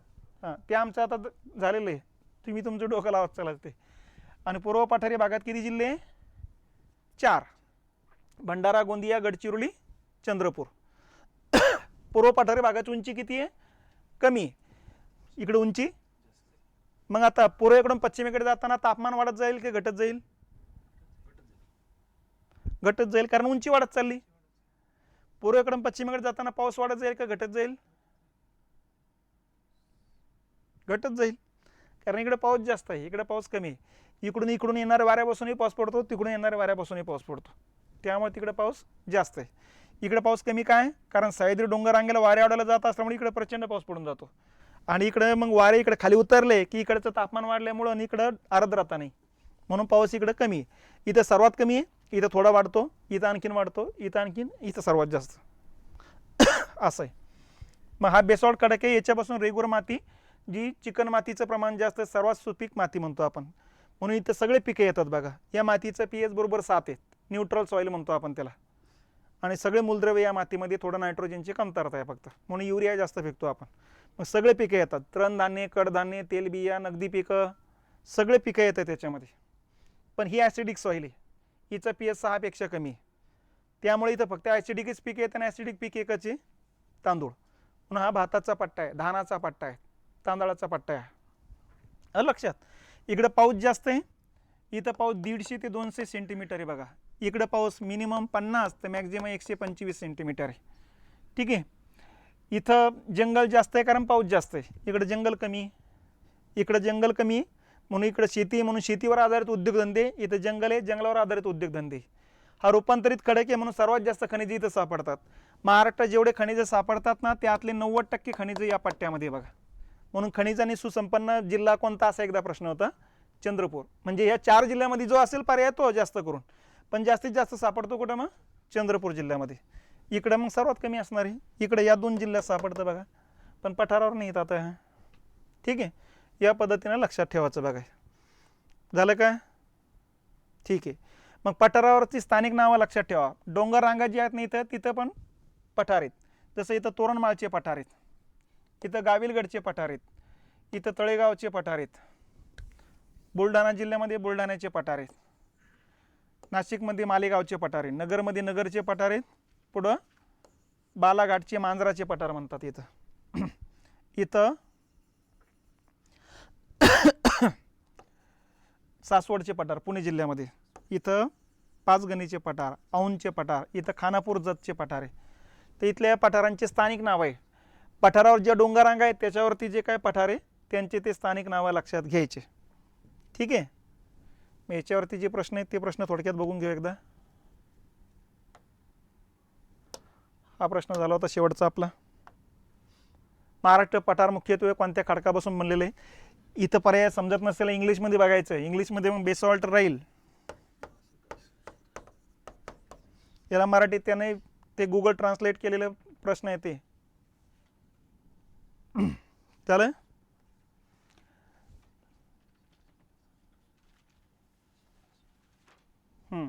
दख्खनच्या पठारावरील भूगर्भीय हालचालीचे पुरावे काय? म्हणजे ज्वालामुखी फाटला गेला त्याचा पुरावा काय? सध्या पूर्ण महाराष्ट्राच्या बऱ्याच भागामध्ये गरम पाण्याचे झरे. याचा अर्थ बऱ्याच ठिकाणून अजून पाणी बाहेर येतं, ते गरम पाणी, कारण आतली गरम हवा बाहेर येण्याचा मार्ग तो आहे. लक्षात. लावाचे थर आहे हे ठीक आहे, पण कशावरून मग ते आणखी त्याचे सध्याचे पुरावे काय? तर सध्याचे पुरावे हे अगोदरचे आहेच ना. मग ते दक्षिणी पठाराने महाराष्ट्र राज्यात किती भाग व्यापले गेलेले? हे दक्षिणी पठार असं म्हणायचं नाही, हे ट्रान्सलेट केलेलं आहे. यांना म्हणायचं दख्खनचे पठार. ते इंग्लिशमध्ये बघायचं थोडं. ठीक आहे. किती भाग व्यापला गेलेला आहे? मग 86% भाग व्यापला गेलेला आहे. निर्मिती कशानं झाली? कशानं झाली मग?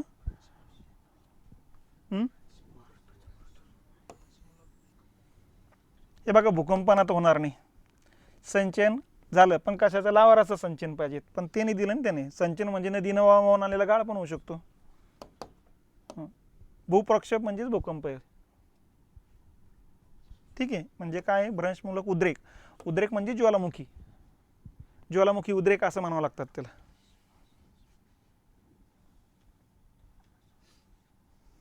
सांगा आता.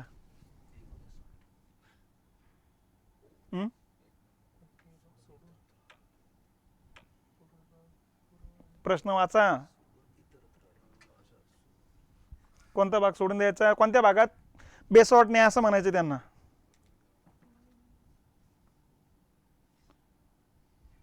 कोणत्या भागात नाही? आणि याच्यात पुढच्या वर्षी प्रश्न उलटा होतो.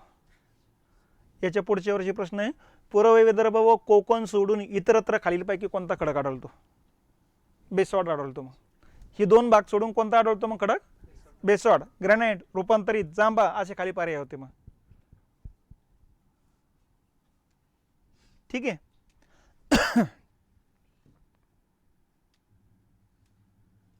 मग मला सांगा, या भागामध्ये कोणता खडक आहे?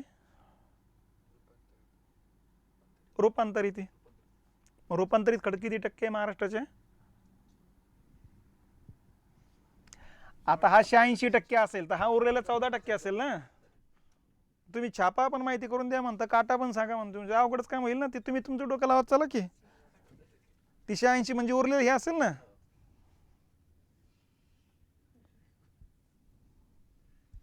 कारण प्रश्न असे उलटे पालटे होताना आपण थोडं त्या अँगलनं बघत चला. आता राज्यसेवेचे म्हणून अबकड आहे. तुम्हाला इतके अबकड राहणार शक्यता नाही. दख्खनचे पठार बेसॉल्ट खडकापासून बनलेले आहे, बरोबर आहे? ओके, बरोबर आहे. पठारावर बेसॉल्ट खडकाची निर्मिती ज्वालामुखीची उद्रेकातून झालेल्या लावा रसाच्या संचयनानं झालेली, बरोबर आहे. झालं उत्तर. नाही, 1 नंबरचं उत्तर आहे. दोन्ही पण बरोबर आहे. ठीक आहे. ओके, झालेली आहे आपलं. 2 प्रकरणं आपले झालेले आहेत. आता दुपारून आपल्याला जे मेन 100% त्याच्यावर प्रश्न आहेत ते म्हणजे लोकसंख्या, खनिज संपदा आणि झालं तर वाहतूक. ही 3 प्रकरणं झाली म्हणजे भूगोलाचे मग जवळपास 7 ते 8 प्रश्न फिक्स तेवढे मॅटर आपलं झालेले आहेत. आणि मग आता उरलेल्या 2 प्रश्नामध्ये आपल्याला मृदा भारताची किंवा महाराष्ट्राची, वनस्पती भारताची किंवा महाराष्ट्राची, राष्ट्रीय उद्यान आहे, लक्षात ते मुद्दे आहेत बघा. मग ते मुद्दे नंतर क्लिअर करू आपण. आजच्या आज हे करू, उद्या जेणेकरून मग इकॉनॉमिक्सला आपल्याला वेळ देता येईल बघा. ठीक आहे. थांबू आपण आता. बरोबर 3 वाजता भेटू आपण.